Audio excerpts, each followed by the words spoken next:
That's all.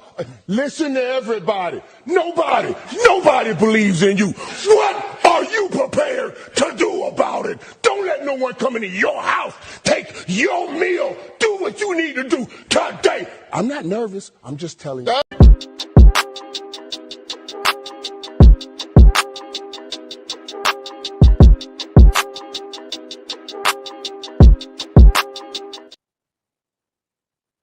And we are live. Ladies and gentlemen, welcome to the Russell Pierce Raw Review. I'm your host, Evu of Russell Pierce, and I'm joined by my boy Rob of Self-Made, Rob of Twitch, Rob of formerly of the Islands of Relevancy. And we're going to talk about last night's episode of Monday Night Raw. It was the Raw after WrestleMania, and we have a stacked show for you guys. We'll talk about Monday Night Raw last night, a very, very, very eventful show with a bunch of big angles, a couple returns, a debut, some NXT call-ups, and Bron Breakker joining Paul Heyman and Seth Rollins in the fight in the crusade against CM Punk and Roman Reigns. But beyond that, folks, we'll talk about whatever else you want to talk about. WrestleMania. We have some WrestleMania fallout. There's still after effects being felt from the weekend. One of which is The Rock, Rob, the final boss. The Rock is he did an interview with Pat McAfee, and he had a lot to say. He had a lot of interesting things to say, Rob. A lot of interesting things to say about the road to WrestleMania and his opinions on the main event, John Cena versus Cody Rhodes. The Rock gave his opinions on that. He gave us his mindset, his framework, some of what he thought about what was going into that. We got some. Yes, he gave us some insight into the creative process behind it, the process that led to him appearing at the Elimination Chamber and everything since then. So, in case you missed that, we'll have you guys covered with that. Also, Rob, I will give some extensive insight as to just some of the dropped plans from WrestleMania. WWE Unreal unleashed their trailer, and there were some things in the trailer that I was able to spot, and it connected with a couple things that I had reported back in December. And so we're going to go into what happened there, what caused certain things to not happen, whereas other things did happen. I'll kind of break down to you how the writer's room works, what the color coordinated writing means, little things like that. But so anyway, the point is, super duper duper stacked show today, Rob. We'll talk about that. We'll talk about Dwayne. We'll talk about Raw, which was a really good show, a show that we'll actually discuss this week, Rob. We're actually going to talk about Monday Night Raw today. So for the WWE fans who tapped in for that, get excited, get hyped. Folks, make sure to like the video if you haven't liked the video. Make sure to send us your super chats now. Get them in. Ask us whatever questions you want to ask us. Give us your takes and your opinions on whatever you want to give us your takes and opinions on. Again, whatever it is, just send us your super chats. Get that in. And this is going to be a really, really fun and exciting episode of the Raw Review. I'm excited. We might go a little longer than normal because it's just so much to get through. But with that said, and with everybody kind of getting settled in and doing what they got to do, Rob, how are you doing today? You know, Ibu, after this weekend, Ibu, all I wanted from this entire weekend, Ibu, was one thing. What was that? Got my one thing. It was John Cena walking out of WrestleMania with the WWE Championship.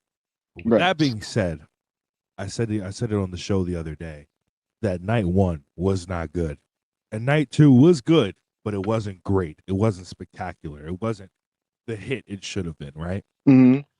So I came out of that show, going into last night's show, and I was like, okay, Vince McMahon's not around, right? Vince McMahon's not around. None of the terrorists that fuck up creative and fuck up the writing aren't around, right? So I went into last night's show, and I was like, okay, let's see what we get. And Ibu, what we got.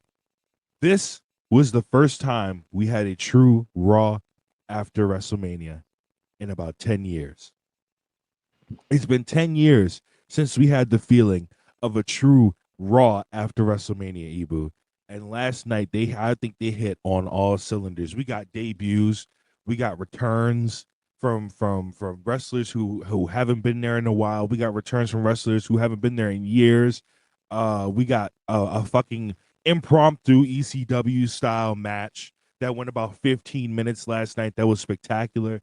And then with the ending of the show, Ibu, one of the greatest endings of the show of the Triple H era, Ibu, we got the return of the Dangerous Alliance last night, Ibu. Yes, we did. And I am so excited to talk about that from last night, to talk about the news that we got today.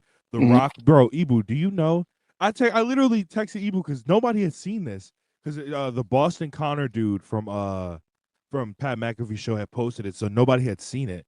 But I was checking the timeline, and all of a sudden I seen The Rock will be on the Pat McAfee show tomorrow, and I was like, "What?" And I texted Ibu. I was like, "Yo, there's no way this nigga's dead ass." I was Rob, like, Yo, here's this the nigga's funniest not thing. human.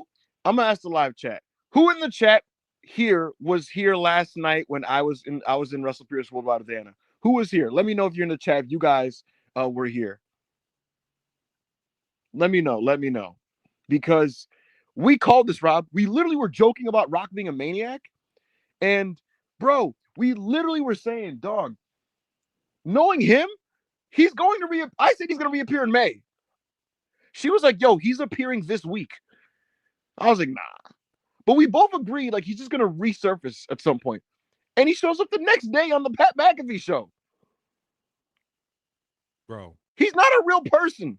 Bro, I was literally like, yo, what could possibly, like, he could, because it wouldn't make sense for him to show up on Friday, right? Because, like, but then it's like, I'm thinking, so Rock is just not going to show up.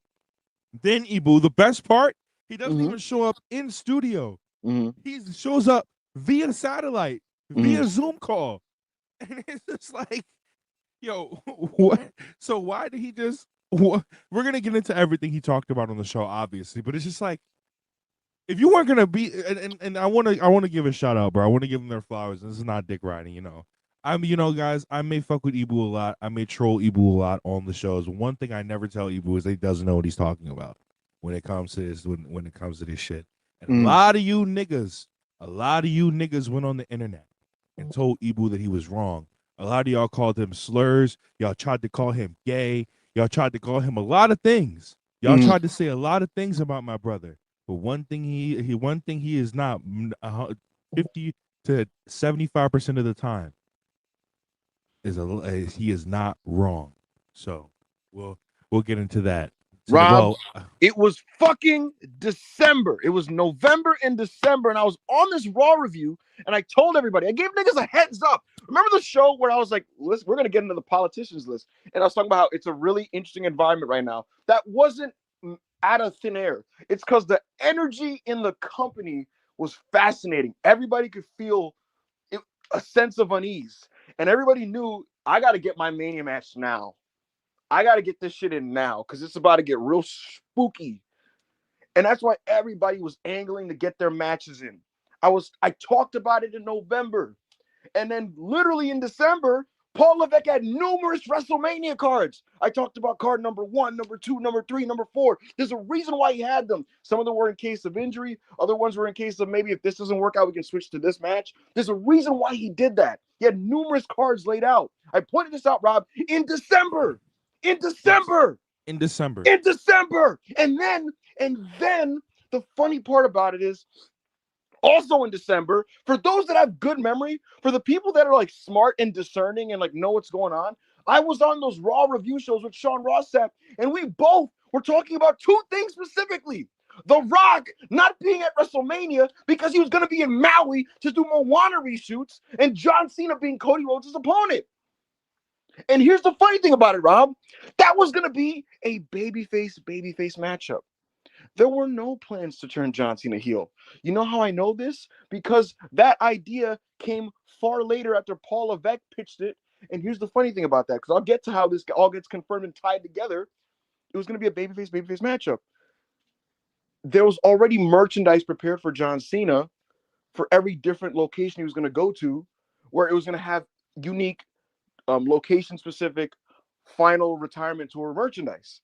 That was already prepared for him. That's why during his heel run in Europe, he kept wearing these "My Time Is Now" shirts. Remember when he got the promo saying, "I'm not going to change my music. I'm not going to change my shirt." That was an excuse. It's because they already had it all prepared because they did not plan for heel John Cena. Why do you think he's not changing his stuff? Because they're not gonna fucking throw this merch to waste. It wasn't a planned thing. And it's all funny because hold on, it's all funny because go ahead. January 6th, Dwayne decides to fucking show his face. He breaks character, breaks kayfabe. He's not in the mode of somebody who's trying to build a wrestling angle because he wasn't going to. It was not the plan. He was never going to be at Mania. And it's funny because he shows up and people are like, huh, what happened to the Moana reshoots, Ibu? But On that show, he broke kayfabe and hugged Roman Reigns and drank tequila with Cody Rhodes. And people are like, what are you doing? And because Rock is a maniac and he's so online, he's just about NXT the next day to just kind of like laugh about it and talk about like, oh, you know, The Rock is all these steps ahead. You're not any steps ahead, bro. You're just you, you know, you're a force of nature that does what he pleases. And it's funny, Rob, because he confirmed today on the Pat McAfee show.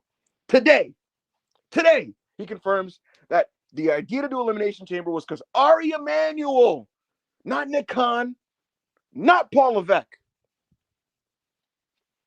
Ari Emanuel called him and said the Elimination Chamber tickets in I believe it was Toronto, Canada, were sagging. We need to get these tickets up. What can you do? Can you help us out? That's how Rock comes up with the sell your soul stuff. And like Dave Meltzer reported, this was my report. Dave Meltzer reported Rock wanted Cody Rhodes to turn heel. And you know what people did? They lambasted Dave. They called him a liar. They said he was wise, that he didn't know shit. Dwayne on this show said, I wanted Cody Rhodes to turn heel. And it was Triple H that stepped in and said, no. We can't do that. Let's turn John Cena. Paul Levesque also confirmed this on his own interview with Peter Rosenberg on WWE's platform.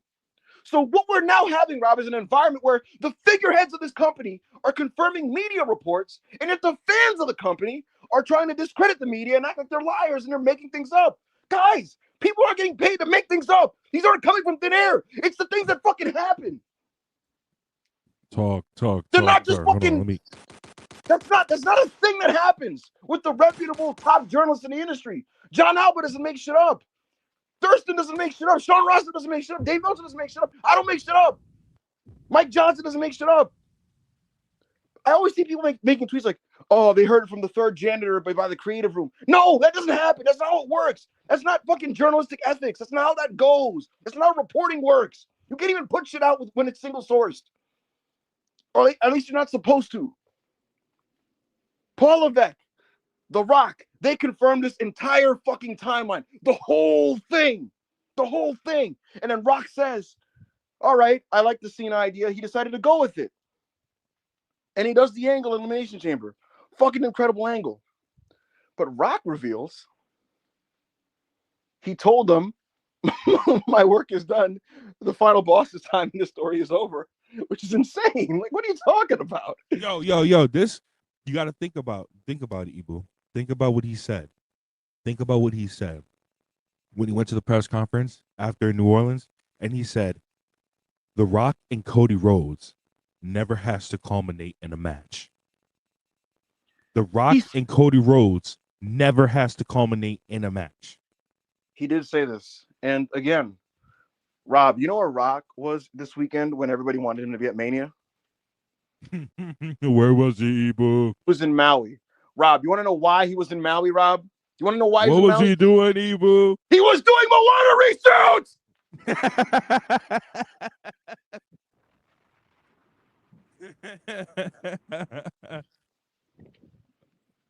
He was doing Moana reshoots, Rob. $2 billion Moana reshoots, by the way. But go ahead. Anyways, it doesn't stop there. People said that I was accused of making things up and guessing when I said that there were multiple Mania cards. That's what I was accused of, Rob. They said that I was just making that as an excuse to fall back on when a match doesn't happen. I had said numerous times, Rob, that Cody was facing Cena. And I've said on different occasions that Punk wanted Roman and that he was going to get Roman. As of December, Rob, it was going to be Roman Reigns versus CM Punk. Gunther was going to work Seth Rollins. He was not going to work Jey Uso. And the funny thing about it, Rob, is the original WrestleMania card leaked today. And you know who was not on the card, Rob? Who leaked it, Ibu? WWE. You know who's not on that card? You know who's not on that board, Rob? Who's not on the board, Ibu? Jey Uso is not on that board. Nowhere to be found. But then they're going to lie to the media and say, all of this is a plan. We had all this down pat. We have everything as a plan. I don't pivot. Triple H himself, I don't pivot. It's all a plan. I know where it's going. They didn't know where a lot of this was going, Rob. In fact, we know that for a fact. Let me give you guys a secret about the writers' room, folks. And I got this double confirmed. I've spoken to writers about this. I've spoken to writers in different companies about this, just to see if maybe there's some overlaps in the process. When they put something on the board, whether that's the script to a promo, whether that's a script on a page, whether that's the card, they color coordinate the lines. The color coordination is because sometimes one color, and it depends on what it is, but one color equals concrete, definitive. You have to say this, or this is something that's advertised. They have to know if something's advertised and it's on there. You have to, if you're getting out of that match, you got to go out of your way to do that, right? You got to handle that properly. But the point is, that's what one color will usually mean. The other color typically means up in the air, loose, unadvertised. You don't have to follow this by the script. Like, for example, in a written promo that a wrestler will have, and this is both WWE and AEW, there's going to be certain lines in a different color, which means this is like a loose guideline. You have to adhere to the idea of this, but it doesn't have to be word for word. And then there's other sentences highlighted in a way where it's like, we need you to say this verbatim, probably because it'll be in the package. It'll be something that's like directly referenced in other future storylines and promos and angles. So that's how that goes. Today, I was able to zoom in, Rob, because there was a split second of the WWE writers' room. And the focus was on Paul Levesque and all these dudes. But if you zoom in on the corner, Rob, there's a board. What does it say? What does it say? It says the WrestleMania card, Rob. What does it say? If you want, I want you to pull up this picture, Rob. All right, I want you to pull this picture up. Twitter. DM it to me on well, you'll find it. Go to send it to me on iMessage. I'll go look. Oh. Just look. Just scroll to my feed until you see the picture, Rob. While you're doing I got you. Yeah, and so here's the deal. The card is up there, folks, and some things are highlighted in a certain way, and other things are highlighted in a different way. And what's worth noting about this card is a couple names reappear a couple times. CM Punk's name is on there twice, Rob. Seth Rollins' name was on here twice. I'm gonna save the one with the match too that you were talking about that everybody told you about. The reason why Punk's name was on here twice was because at one point, Rob, he was supposed to face Gunther. Something that I said and people thought I was making up. It was going to be Punk Gunther, then they changed it to Punk Roman, then they changed it to Punk versus Roman versus Seth. On this very card that I spoke about and that I tweeted about, I'm going to read you the following matches, folks. WWE Championship, Cody Rhodes versus John Cena. Roman Reigns versus CM Punk versus Seth Rollins. World Heavyweight Championship, CM Punk versus Seth Rollins versus Gunther. So let's stop right there. They clearly had two different ideas for CM Punk. Yes. Obviously, both of those matches weren't going to happen on the same night. What this confirms, Rob, is my statement back in December, which is that there were multiple WrestleMania cards. I had said this repeatedly in December. The next match is Rhea Ripley versus Bianca Belair. Jade Cargill versus Nia Jax for the Women's Championship. Randy Orton versus Kevin Owens. The Wyatt Six versus Judgment Day. There were people, Rob, that would quote me. Stands that would quote me. Hold on. I got you, bro. No, there you go. Oh, there you go. Lovely. Wyatt Six versus Judgment Day. There were people, Rob, that said that I was making this up. I said this was happening in December. When I said this, Liv Morgan was the World Heavyweight Champion. And people thought she was going to Mania with that belt. When I said this, Wyatt Six were feuding with the Final Testament. And I'm like, no, guys, it's going to be Liv versus Judgment. Wyatt Six versus Judgment Day. And people are like, what are you talking about? Because people were fantasy booking Liv to be in the title match. This is before Io Sky got in the World Heavyweight title scene. I wasn't making this match up. It was going to happen. Remember when Alexa Bliss was in the Rumble, Rob? She got eliminated by Liv Morgan. When Liv Morgan and Alexa faced off at the Elimination Chamber, Alexa Bliss was eliminated by Liv Morgan. That's 2 consecutive pay-per-views. And then Alexa Bliss promptly disappeared off television. When she was on television, they were doing the QR codes again. They were going to do the match. The match Wait, but whose segments specifically were they doing the QR codes on, Ibu? Oh, for Alexa Bliss's. Exactly. They were going to do the match. Point blank period. They were going to do the match. It was dropped. You want to know why Liv and Raquel won the tag belts? It's because they are Raw superstars. And the belts were going to allow them to traverse over to SmackDown. And you know who's on SmackDown, Rob? Alexa Bliss and the Wyatt Six. It was all by design. If you remember, Rob, maybe a week before they announced Rhea versus Io for the title on Raw in the build, there was this really hazy situation with the women's scene where it felt like Liv was connected to Io and Rhea, and Bianca was loosely affiliated with the Jade situation, and they were feuding with Liv, and it was just kind of like a big web where you couldn't tell where Mania was going with these like 5-6 women. I was told by somebody in creative, it's all going to slide into place perfectly really soon. And what they were talking to me about was basically Io's going to win the belt. Liv and Raquel are going to win the tag belts, which were still on Bianca and Naomi.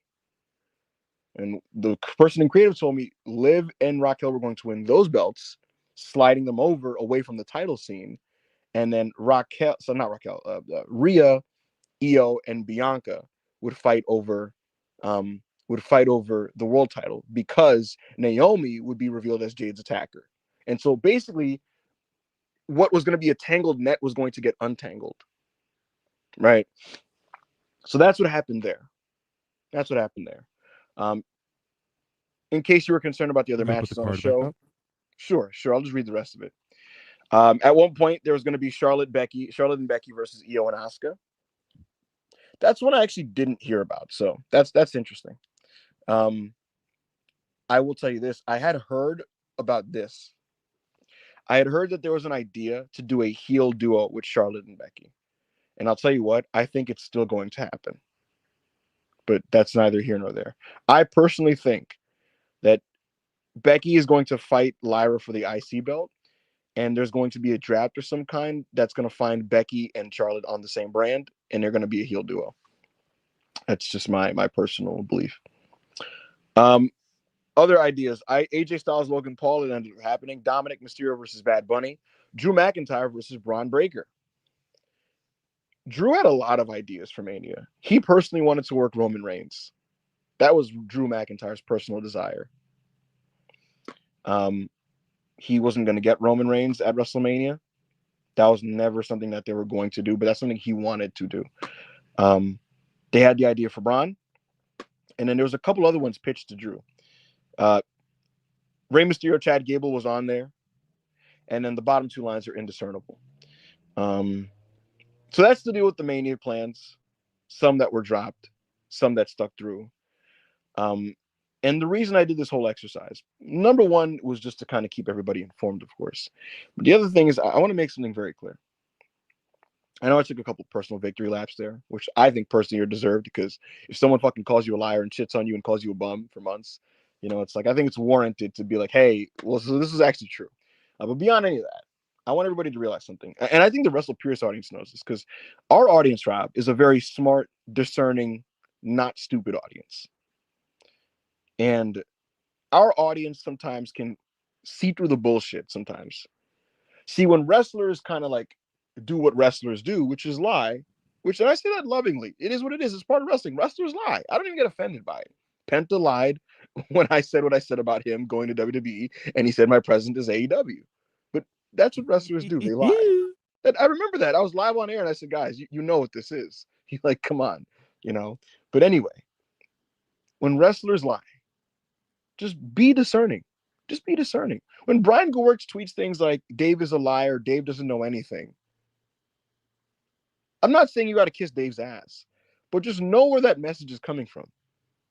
When Brian Gewirtz and some of these people in the business try to discredit the media, you have to realize that they're the ones trying to work you, not the media. The media isn't trying to work you. The wrestling industry is trying to work you. So do with that what you must, and know that like Mike Johnson and Sean Ross Sapp and Dave Meltzer, and I'll throw myself in the sense that like everything that I said was backed, because I hear things every day, Rob. I hear things every day. But a lot of things I hear are single sourced. And I can't just throw that out there because it's irresponsible. Right?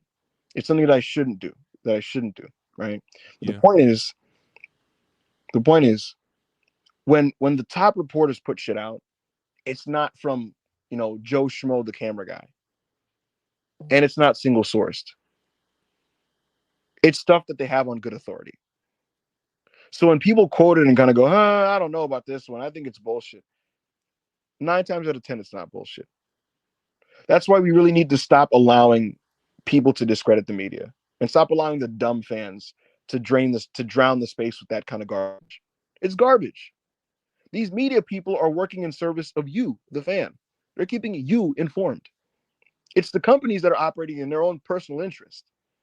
And they're entitled to do that, but you have to realize that that's what they're doing usually. So that's kind of my spiel on that. With that said, we're going to get into Raw. I thought it was a great show. Very angle heavy, very story driven. We'll get into all of it. Before we do that, though, I want you guys to get your super chats in because I want to read your guys' Because we got a shit ton of them. We got a bunch? We got a shit ton of them. So. Yeah, man, listen, guys, it's your show. The Raw Review is your show, and I'll be here for the next hour and a half. So I got time. Let's get to the super chats, man. Guys, get your takes in now. Get your feelings, your opinions, your wrestling, whatever you want. Any questions you guys would like to ask? I spoke to people in WWE after Monday Night Raw about the angle. I spoke to people before the show about other things. So whatever you have, whatever questions you have, go for it. I see some people in the chat. Self-Made is in the house. Shout out to Self-Made. Man, shout out to the Discord. I love you guys. I appreciate you guys. But yeah, I spoke to people in WWE after that show. So if you have any questions, get them in now. Get them in through the super chats. Let's get right into it. Let's get right into it, man. JJ 70 Zard. Bron is in one of the top stories in the company. Lyra is likely going to be put over by Becky. Tiffany just beat Charlotte at Mania. Meanwhile, Melo is pairing with The Miz in 2025. Okay, so I spoke to somebody in WWE over the weekend about Carmelo Hayes. And I kind of got like generic company talk. Like what I mean by that is like, oh, we know we love Melo and like he's gonna have a big year and there's big things planned for him, right? And like that's like generic company talk, to be completely truthful with you. Like that's the type of stuff that it could be true, but it could not be. It's very empty to me, right? But then I did hear of one pitch for him this week. So on the early kind of plans for SmackDown, which will be finalized, I want to say tomorrow. There's scheduled to be a Miz TV segment with him. And the word used for this segment is allegedly like notable was the quote. So we'll see what that means. We'll see what this notable Miz TV Carmelo Hayes segment will be. But they're allegedly, and I'm going to use it again in air quotes, allegedly going to rev him up. So we'll see how this turns out for Carmelo Hayes. Yeah, no, I was really before we get into the next super chat, mad annoyed. I guess it was quote unquote fun for the general fan base, but I was very annoyed that because that spot for Randy on Sunday could have literally just been his, especially since he had just won the Andre. But plus the match went 3 minutes. You tell me him and Melo can't do 7, 8? Or they couldn't do like exactly a 7-8 minute match, and people were like, "Oh, you would have complained that Melo got beat at WrestleMania." No, I would have not. No, I would not have. Yeah, he got beat by a perennial WWE Hall of Famer and one of the biggest stars in the business at WrestleMania. What are you talking about? Mm-hmm. Dre, Arnis, 199. Triple K been getting his chain snatched all year. Yeah, it's really bad, bro. It's look, yo, Ibu the Rock went on. I was asked about Dwayne and Hunter's relationship a couple days ago, and I got asked in the Discord. I got asked it also on a Wrestle Peers, and I didn't want to say too much only because over the last few months, Rob, is even when you know, it doesn't mean you should always say, because people have certain reactions to that, And so my new strategy, Rob, is to simply know and allow for the public to just find out themselves, because inevitably it'll come out. And I think what you guys are beginning to now see more clearly is that there's a passive aggressive relationship between Rock and Triple H. And not only is it passive aggressive, there's an understated sense of contentiousness there, and differing visions. And what they both like to do is get their side of the story out to people. And I'll just flat out say this. I believe personally that Triple H gets his side of the story out sometimes to the observer. It's my personal belief. And I'll leave it at that. Yo, and then, yo, it's nasty, bro. Yo, but then this nigga Rock Ibu will go on the press conference and be like, yo, or go on Pat McAfee be like, nah, me and Triple H have been close for 20 years. We've been friends. We text every day. We've been texting every day and talking every day on the phone for 20 years. No, you haven't, nigga. No, you have not. I doubt when you were in the middle of making Fast and Furious, you were texting Triple H like, yo, this is gonna be gas. No, you were not. you were not. So you're kind of right on that point. One and only 499. Pat said on commentary that Rhea told Io, every day you hold that title, it gets heavier. Mm-hmm. And that's true. That's true. Mm-hmm. Van Jimenators 499 said Io Vaquer promo was goated. Though Julia's part in the run made her look like a chicken shit heel, but I think the Io match with her will be unreal. Rob, I think a lot of my favorite stuff in American wrestling this year has been from the women's division, and that's both AEW and WWE. And last night, what a flex of talent in the division. We got to see Io Sky celebrate being a champion. And I got to be honest with you, when she won the belt on Raw a few months ago, I was excited. But in the back of my mind, I knew, like, this is probably a consolation prize and a way to keep her happy because she's going to drop it to Bianca at WrestleMania. But when she retained, to me, that felt like it legitimized her. It felt like, no. Io Sky has arrived, and she's not a third wheel. And she's not somebody who's like, getting this because it's like a gold watch or participation thing or like a thank you. No, she's like actively like one of the aces of this promotion. She's arrived. She's a babyface, a top babyface in WWE. And so when she retained at Mania, it felt like all of this was real for the first time for me. Like she was a real champion. And seeing her go out there and get the adulation and the adoration from these wrestling fans, it was just really nice. And Stephanie Vaquer comes out, and she's one of the most talented women's wrestlers in the world. And they're chanting La Primera, and it's like, it's just dream stuff. And I'm like, man, fuck it, just ring the bell now. And they do. Io lays out the challenge. It's really festive in Vegas. Adam Pearce gets to hype it up. He does it the Heyman style. Like, do you guys really want this match? Then it starts right now. Very ECW style. And they have a hell of a match. 14 minutes. And I'm just watching. I'm just sitting back. I have like a smile on my face. I'm like, man, this is fucking awesome. Roxanne comes in for the DQ. She has a face-off with Stephanie Vaquer. Julia emerges. Julia stares down Roxy. They're both in black. They both have this heel aura. And then they both beat down Io and Stephanie. And I'm like, oh my God. Look at this division. This is my brutality hits the fucking PA system. Rhea Ripley comes out. She has a stare down with Julia, Rob. Has a stare down with Julia. And then she makes it very clear to Io that at some point she's going after that belt. 5 women showcased.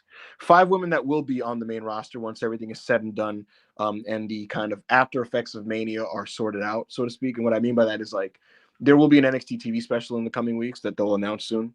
And that'll probably situate where all the belts will be, like they've done the previous 2 years. And what I mean by that is, like, I think Vaquer is going to drop her championship to somebody. That's just my personal view. I had been told weeks ago that the Raw after Mania was going to have this big segment that was going to flex a bunch of women from NXT. And and they told me 3 NXT girls were going to be in the segment. And that's why I predicted, if you remember, I predicted it was going to be Jordan, Vaquer, and Julia.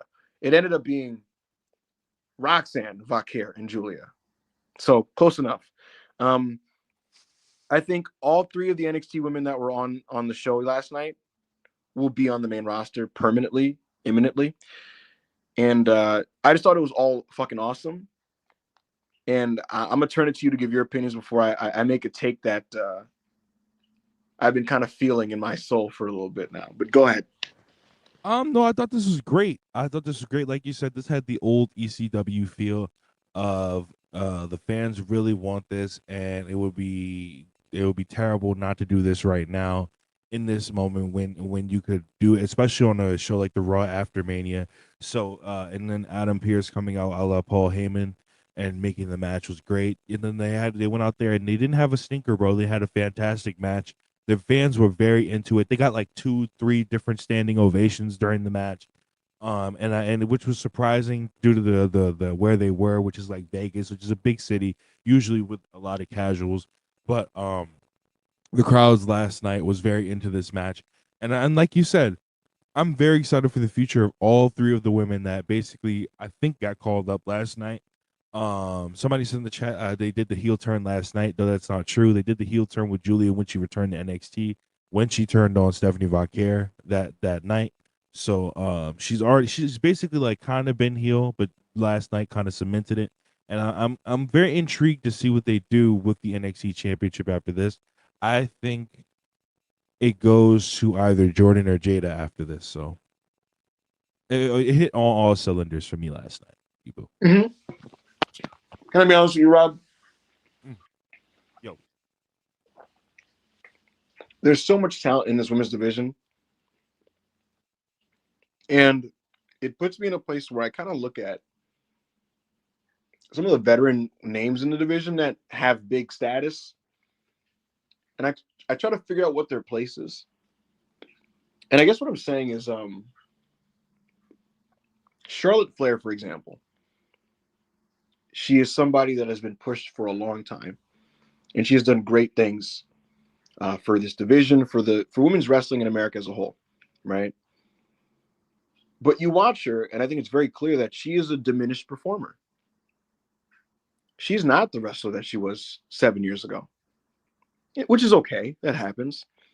But I see that and I go, she's not performing at that level. And then I watch Jordan Grace, and I watch Stephanie, and I watch Io, and I watch Rhea, and I watch Bianca, and I see people that are in their prime at the top of their game. And I kind of wonder, so what do you do? Because sometimes when you're past your prime, but you have equity and overness with the crowd, and you have other things to offer, then it's fine. Like, for example, CM Punk, not in his physical prime, but he's a superstar. It justifies his main event status. With Charlotte, I see somebody who is diminished physically, and I feel like diminished as an asset or in terms of like what she brings to the table, in terms of how over she is. And so I kind of just contemplate her future, I guess is what I'm getting at. And not to the same degree, but I also look at Becky Lynch, who is still a very good wrestler. But I do wonder long term, like, where does Becky slot in here? Thankfully for her, she likes kind of getting into the weeds, going under the carpet, looking for the gems in the division and helping them. Like, that's kind of her thing. For all the Becky Hogan stuff, she doesn't prioritize as being the champion. She just likes doing interesting things and helping people in the underneath card. And so I wonder if like that's her long-term role in this division for the next year or two. Is it going to be looking for the random mid-carders that kind of aren't really like, is she going to say, hey, let me work with the Secret Hervis and see if I could get Piper Niven and Alba Fire more, whatever it is. But I just bring that up because I try to see what is going to be the value of like the ex-horsewomen that are in WWE right now in the face of this coming, looming, imminent influx of high-end women's wrestlers that are going to be operating at that max speed, 10 to 100% ability level. So just something I wanted to throw out there. All right. Okay. JP Weezy mod in the Discord. I stopped $20, excuse me. I stopped watching WWE in 2017, but I feel myself getting pulled back into the product after that Raw after Mania. Shout out to the self-made gang. No dead ass. Shout out to self-made. Shout out to Raw after Mania last night. I tweeted it. Raw after Mania is kind of back, bro. After 2 years, I mean, last year didn't really feel like too crazy, Ibu. But like the year before last was like, that was like Awful, terrorism. awful show. Oh my God, that was terrorism. So finally having a good at Raw after WrestleMania, where you could be excited about the product going into the entire year of 2025, going especially for the Raw brand, either pre-draft or post-draft. It's really really good to feel good about Raw for the year. So thank you for the super chat. Ellie, member of the Discord, the $10. Seth said the future of the industry runs through him as an obvious double entendre for NXT call up. So it makes me wonder if there will be a woman in the group, including who all will be in there. That's interesting. It's very interesting. You know what I will tell you guys? I gotta remind me, everybody, to not forget this. I have a scoop for you guys at the end of the show. It's not a major one, but it's an interesting thing to have in mind, is what I would say. And based on the information that I will give you, it'll inform kind of like certain things that are going to happen. Is the best way. So just everybody remind me to give you guys this information later. Ellie, you made a great point though. So all that future talk from Seth Rollins, Paul Heyman is always the guy who's looking to the next step and the next person and the next big thing. It's something to take note of. I'll give you guys this one right now. It's not going to stop at Seth Rollins and Bron Breakker. There's your first scoop. I can guarantee you it's not just a two-person unit. There will be more. 100%. All right, Berserk, $5. The Cena term was kind of a scam. LMAO. No Rock correlation, even though it was shown at Elimination Chamber, kind of crazy. Also worried we won't get a lot of matches. I'm not worried we won't get a lot of matches though, because we do have a lot of dates. Like 36 dates is one thing, but we do have a lot. Mixed in with the pay-per-views, there are a lot of Raws and a lot of SmackDowns. So I'm not like really worried we won't get a lot of matches. Plus, there aren't really that many pay-per-views that you can do these last matches with his famous rivalries that people want to see. There aren't okay, so let's lay it out, Ibu, right? So, okay, let's say he's doing Money in the Bank, right? Because he's on the poster. So we're getting Randy at Backlash, which you already knew. Okay, and then I would like to see them run back him and Punk at Money in the Bank. This is where they had their first great match at Money in the Bank. And then so SummerSlam, I think SummerSlam will either be Cody or someone else they slot into SummerSlam. And then we got Survivor Series and all those. But so Survivor Series, which is in San Diego, which if he's still a heel by then, which I don't think he will be, then if he's still a heel, we'll probably get Ray. So then it's like, okay, where will we get the AJ match? Where do we get the AJ match in Paris? Like it's like no, I don't think we should get the AJ match in fucking Paris. I would like to watch my AJ and Cena match without them singing throughout the entire match. Me personally, I'd like at least one or two of the Cena major pay-per-view matches to not be reruns. Yeah, like exactly. We could easily run that AJ Cena match in the main event of a Monday Night Raw or in the main event of a Friday Night SmackDown. You know what I mean? Assuming AJ Styles will even still be there because we haven't heard whether or not he's re-signed. So, yeah, like but I don't think it'll just be a year of only pay-per-view matches. I do think we get some TV matches out of this that people will want to see. So, thank you for the super chat. Go Birds XTL $4.99. Roman is so much more interesting when he has interactions, outside the bloodline. If it seems like I fuck up the super chats a lot, it's because I read them off the tab where the letters are kind of small. I don't read them off the screen, so I'm gonna start reading them off the screen. Interactions outside the bloodline. His interactions with Braun at the Royal Rumble and the Raw after Mania have been godly. Bro, bro, his interactions with Braun Breaker, Ebu. Oh my god. It's electric, bro. It really is, like, because I don't even know how to explain this, but like, just the idea of Roman versus like this young killer, right? Who just has his number is so interesting. Because Roman Reigns is cool and he walks slow and he aura farms and he throws the one up and he's not worried about nobody. And Bron Breakker twice now has checked him, speared him at the Rumble, speared him to, last night, puts him through the barricade. Roman Reigns in a vulnerable, compromised position where like there's just a new, hungrier, bigger, potentially better athlete. Oh, that's so interesting. Because then it makes because they did this. Remember, they did this with him and Braun Strowman, and it was great. I was just about to say, I feel like the last time we got this was Roman versus Braun, and Braun is like a physically bigger guy than Bron Breakker, but it's the same dynamic. Roman Reigns fighting from underneath is awesome, and also just the idea of this, Rob. Paul Heyman historically, he jumps off the depreciating asset to jump onto the thing that is ascending, and that's always been Paul Heyman. He jumped off VCW when he saw the ship was burning. You know, he jumped onto Brock Lesnar, and you know, he like that's always been his career. And so it would be so interesting if the story that they told was Paul Heyman is going, Bron Breakker is better than you. He's faster. You get the shot of him running. He's stronger. You see the shot of him fucking working out. He's hungrier. You see him fucking like just screaming and shit. Bron Breakker is the future of pro wrestling. And you just see Bron Breakker just being this presented as like this fucking just like cyborg super athlete, right? This Terminator. And now Roman Reigns has to basically like prove himself. He's never in a position where that's his thing. Roman Reigns is the tribal chief. He's the head of the table. He's all this and that, right? He's the top guy. Roman Reigns in a situation where like niggas is doubting him and his gangsters being tested, and he has to like remind people who the fuck he is. Oh, it's endless. It's so compelling. It's so fucking compelling. And then it's another situation where you got Punk and Roman shoulder to shoulder looking at each other, and it's like, oh, you again, huh? And it's like, I guess we gotta work together. It is kind of funny how Roman and Punk fucking hate each other, but they keep finding themselves in positions where they gotta work together. I kind of love it.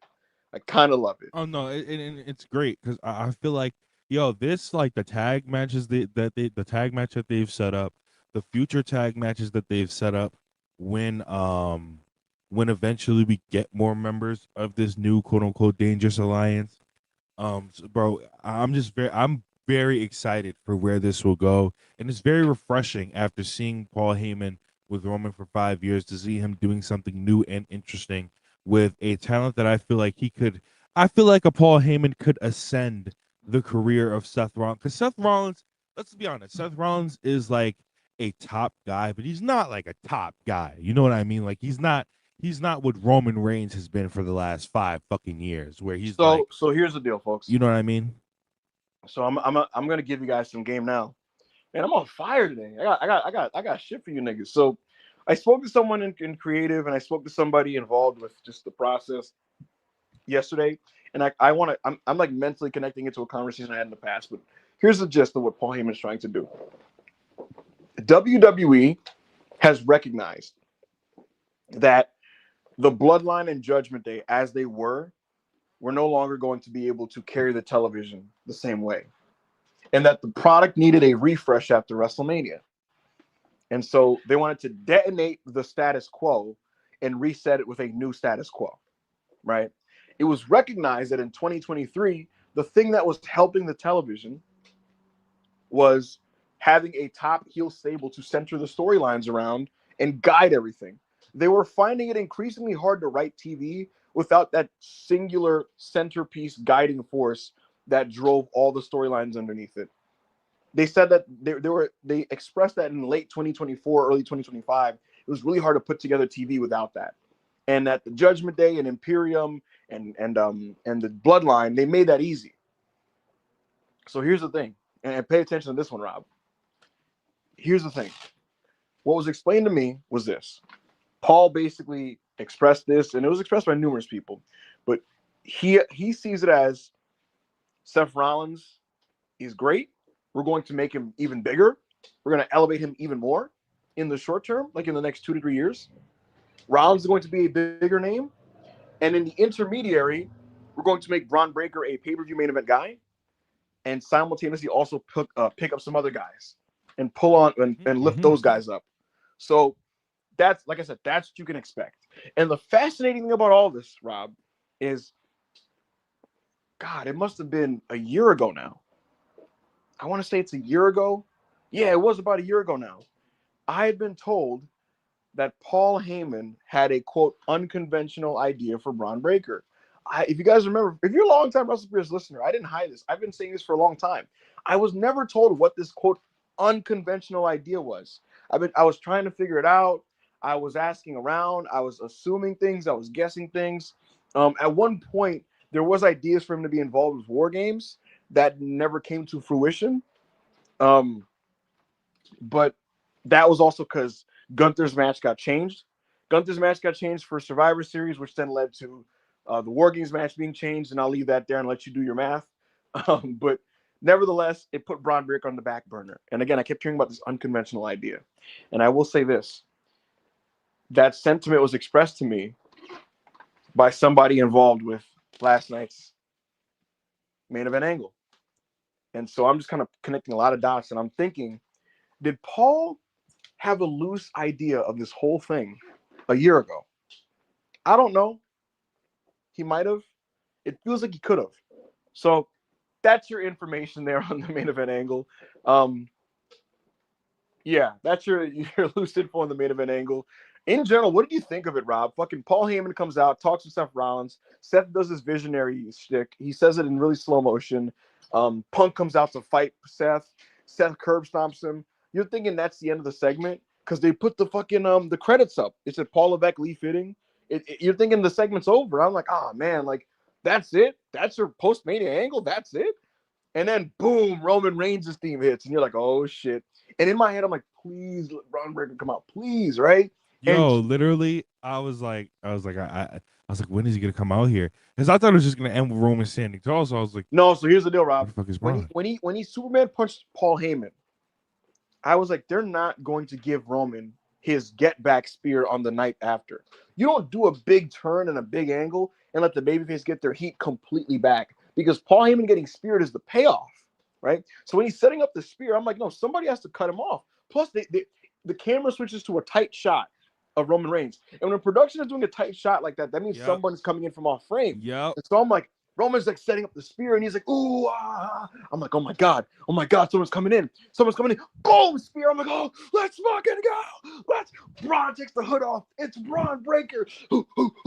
He takes the fucking sweater off. He's flexing. You know what he does that I love? Every beast, every dog in wrestling, they have a weird fucking like physical tick. And Stone Cold, he fucking bobbles his head a lot. Goldberg, he has like a twitch and shit. You know, Bron Breakker, he has this like weird like head shoulder spasm he does after a spear. You know, yep. he'll like swing his fist at you. It's like the Goldberg shit. It's like the Goldberg shit. Yes. Nearly. By the way, here's another little insight. When NXT 2.0 started, Bron had all this natural just charisma and energy, right? And a lot of those random ticks that he does, like I'm talking about here, they were telling him to stop doing that. They told him to stop like just doing the shit that he did. And that was why. Do you remember when Bron Breakker in like 2022 was just kind of this like generic, unconfident dude? And he lost a lot of the charisma that he had in his early weeks, if you remember. It's the Bron Breakker I'm talking about that got booed a lot. It's because he was in his head, because like he would do like here's a good example. He would do the belly to belly suplex, and he would just pop back up and be like, ah, and like kind of like celebrate like the suplex he just did, right? And they would tell him in WWE, you don't celebrate the move you do. You don't look to the crowd to cheer you after doing a move. You just get cheered. That's what like the Laurinaitis regime of 2.0 was expressing to Bron. And in the last, God, I don't know, maybe year or so, they told him, because Laurinaitis knows so much about getting over. Right. But in the last year or so, they told him, bro, just do you, bro. If you're fucking geeked at the spear you just did, do whatever the fuck you want to do after that. And the best Bron ad-lib ever, this was not a thing they told him, was when he spears Kel Dixon in his Raw debut, and then he just took his straps off and started fucking like beating his chest. It's like a gif now where he's like bobbling his head and he's just like, he's just going crazy. Yeah, he just took his straps off and he's like wilding out. That's just Bron. They didn't tell him to do that, right? The only instruction he's ever gotten on the straps was once Hunter apparently told him, like, all right, man, like, you do you, but try to save it to where you take your straps off one time. All right, don't go full Kurt Angle and take them off and put them back on, and take them off and put them back on, and take them off. And so, because if it was up to him, he'd just keep doing that shit like he's fucking, like, 06 Kurt Angle. But anyway, he's just losing his mind. He spears Roman Reigns through the fucking barricade. He's a demon. Seth looks at him. He's like, bring him in here, big man. Bring him in here, big man.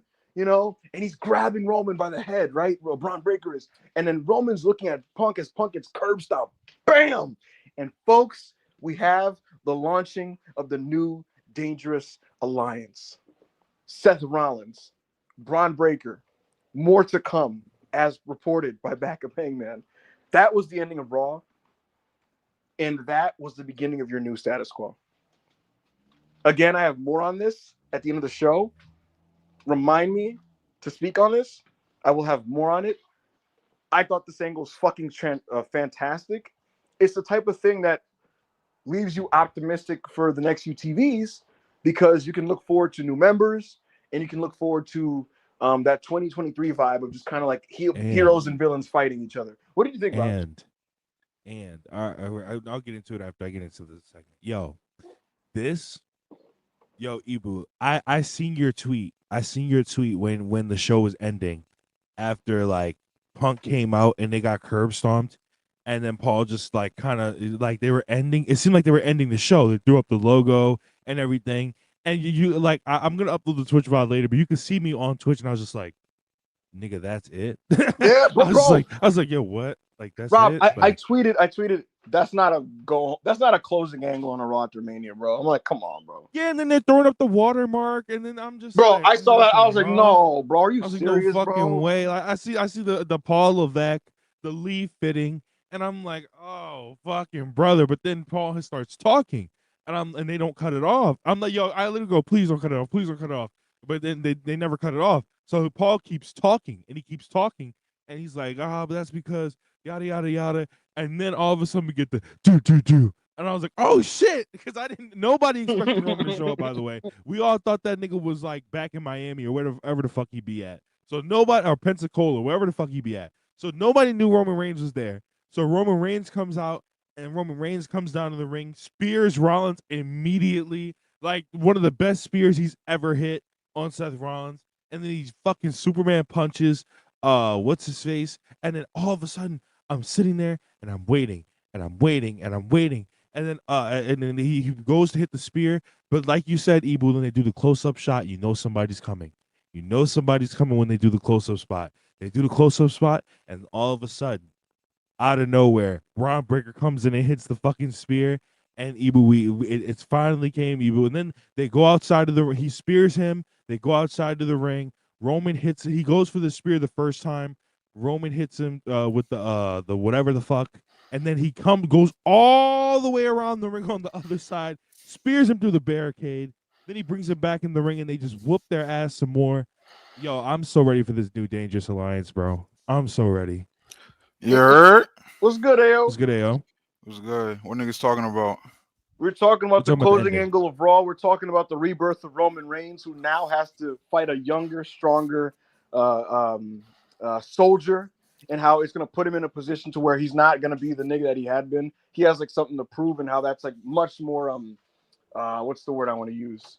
Encouraging for the upcoming TV. So, yeah, man, I already revealed on the show that there will be more members.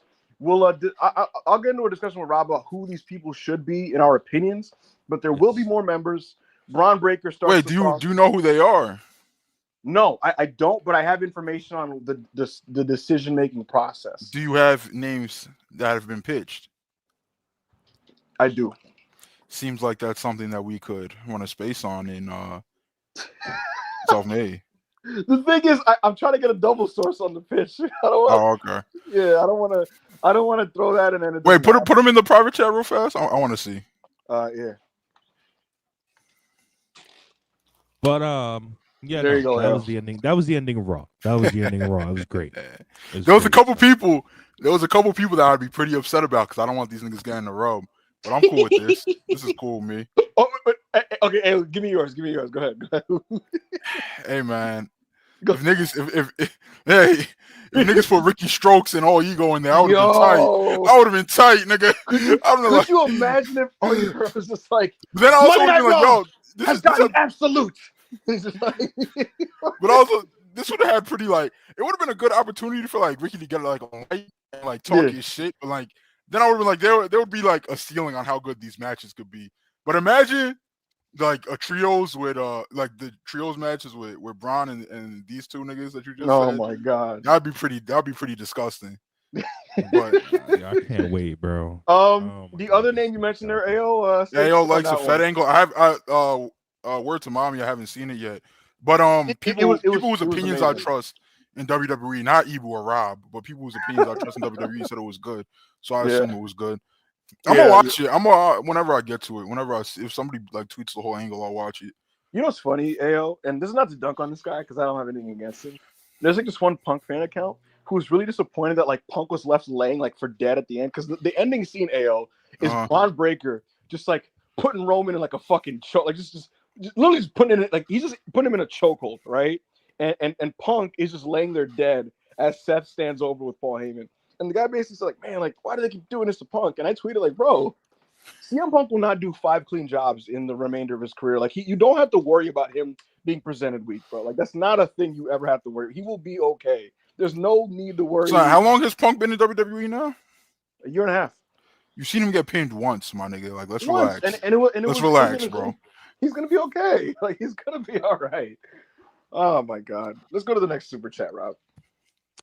All right. We did this one. Yes, I didn't unstart it. Honest to Sultan, $5. Triple K is a fraud. It can't book. Getting swirlies from Dwayne. Books Io Valkyrie. I hate you. I can't leave this sport. He's in this Tony Khan 2022 phase, bro. I'm telling you, where like, there's a lot of flaws, and he's struggling to keep the talent happy because there's so many of them now. But there is enough talent now where he's just like, y'all like dream matchups, and then people go like, So who's Triple K gonna go to get his story out there? We talking Mike Johnson? We talking Meltzer? Niggas need to read the Observer this Friday. Hey, Rob, you remember what I said on this earlier? Yeah. My personal opinion is that they make sure that Dave hears his side. Yeah, is my personal opinion. So you saw the shit with The Rock, then, AO? I saw headlines. I didn't see any clips. I was busy, bro. The general TLDR. Bro. I seen him unzip his pants, whip his nuts out, and just drag it across Triple H's forehead. Though I seen that. AO, he soft buried the Mania main event. He basically was like, yeah, that's not what I would have done. I don't really know what niggas is on over there. I don't know what they got going on. He basically like, yo, I blessed them, and then I kind of left it up to them, and this is what they did. But hey, man, shout out to Triple H. Wait, was Dwayne there live, or did he call in on? He called in, bro. He called in from Maui, yo, bro. This nigga watched the Triple K press conference. He was like, yeah, this nigga tripping, bro. I got something for him. Don't even worry about it. I got something for you, Triple Nose. Bro. Yeah, because he was in Maui doing the filming for the not doing the filming, but he was hanging out with the dude his movie is supposed to be about. He said he was hanging out with that dude too. And it's just, bro, it was just comedy because again, it's like such subtle. You know what he said about Elimination Chamber? He was like, "Oh yeah, I did that because Ari Emanuel called me complaining about the ticket sales." He said, "Yo, like the ticket sales are low. Like, can you do something with this?" And he was like, "Yeah, I got an idea." And he said, then I called Nick Khan and I called Triple H and I said, yeah, I wanna have Cody turn heel. And Triple H wanted Cena to turn heel. And so he just like gave up the whole game.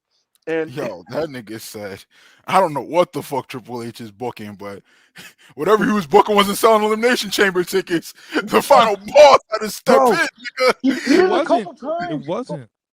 He did it a couple times, and he suddenly like took shots at like subtly buried Cody. And the funniest part is throughout all this AO, he's like spoiling future plans. He's like, yeah, but like we'll get to Cody turning at some point. Like, probably like he's gonna win the belt again as a babyface, and then like down the line after that he'll turn. But there's just some down the line stuff, and it's just like, bro, what are you doing, bro? Like he just didn't give a shit.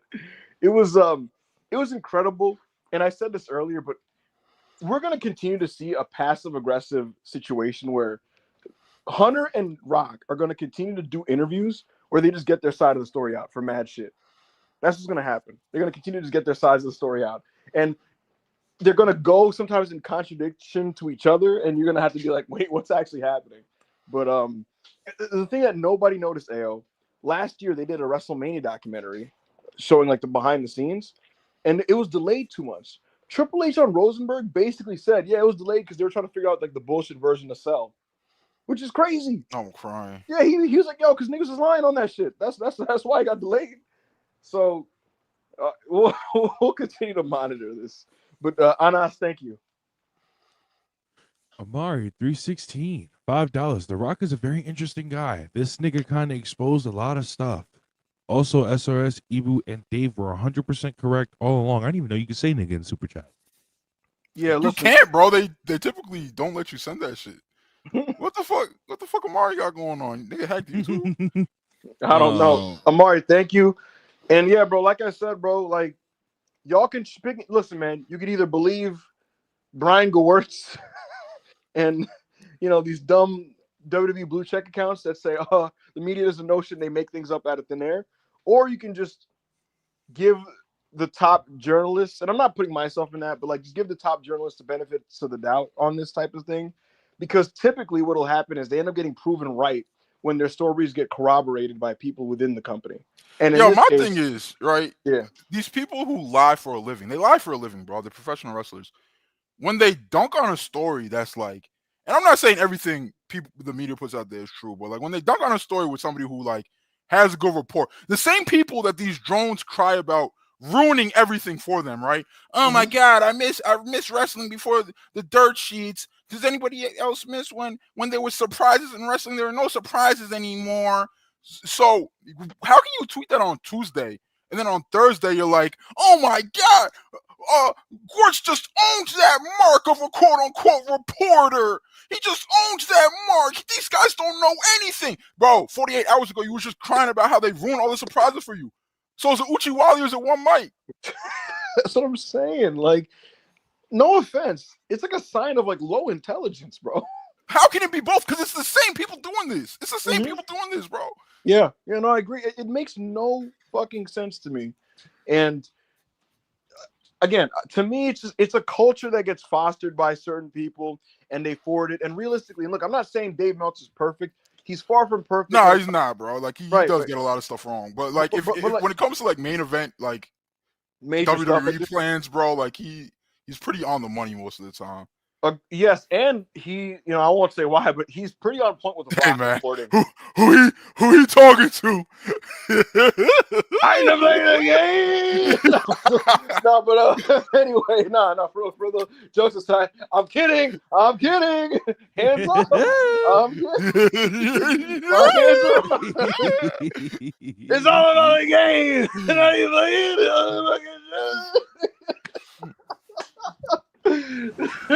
Gotcha.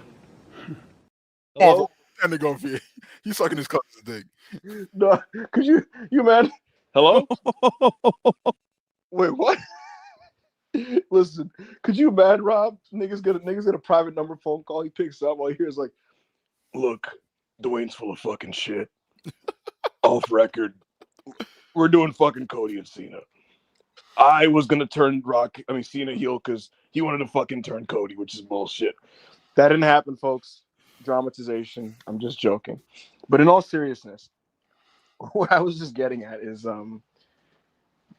there are certain people that work really hard and tirelessly to discredit Dave specifically. Eric Bischoff and a lot of his types of people in that type of sphere. The reason they do this is because once you do that and you shatter trust in the media, it's easier to peddle your bullshit. That's why they do it.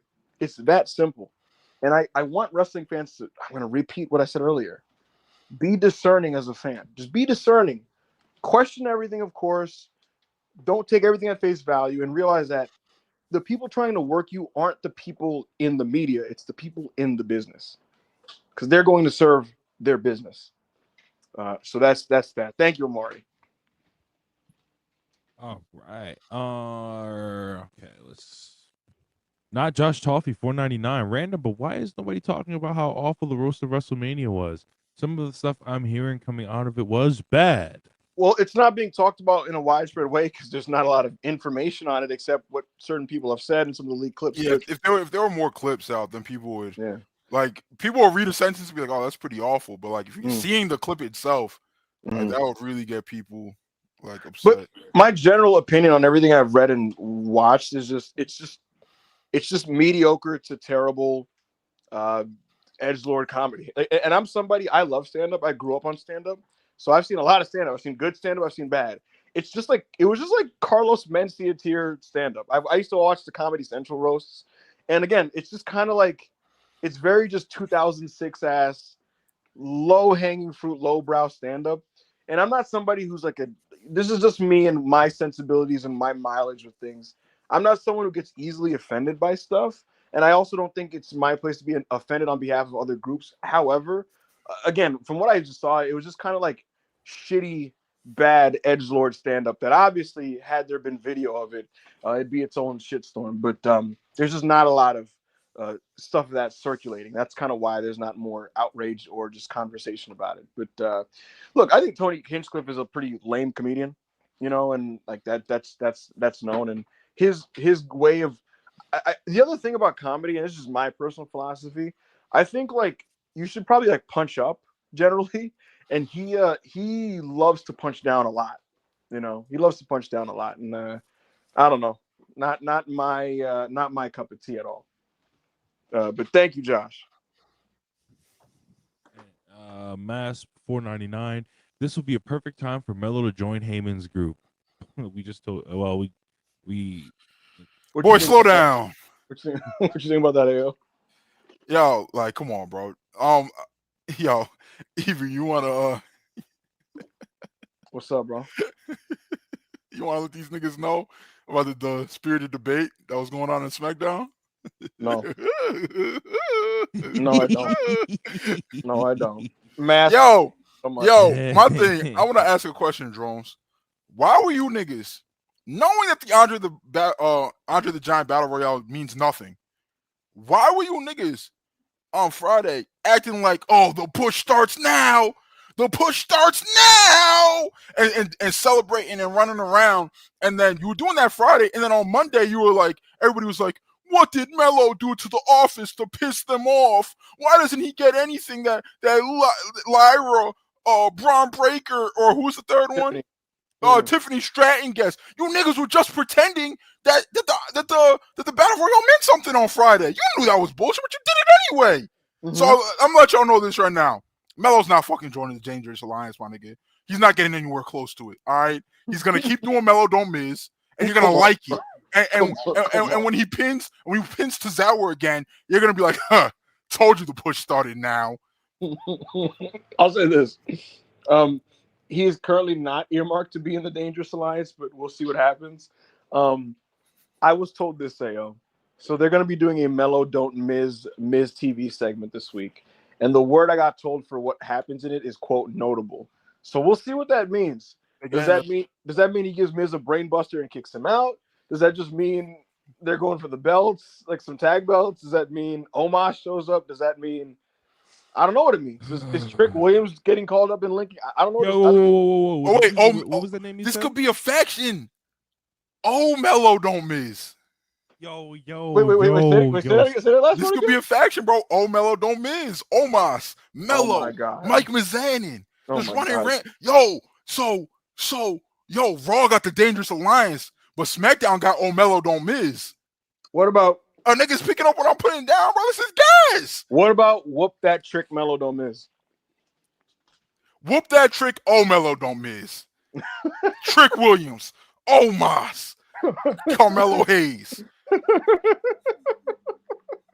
Yo, Rob, what do you? There's nothing out your window, Rob. There's nothing out there. No, there was thunder. There was thunder, and there was thunder, and I looked at the weather.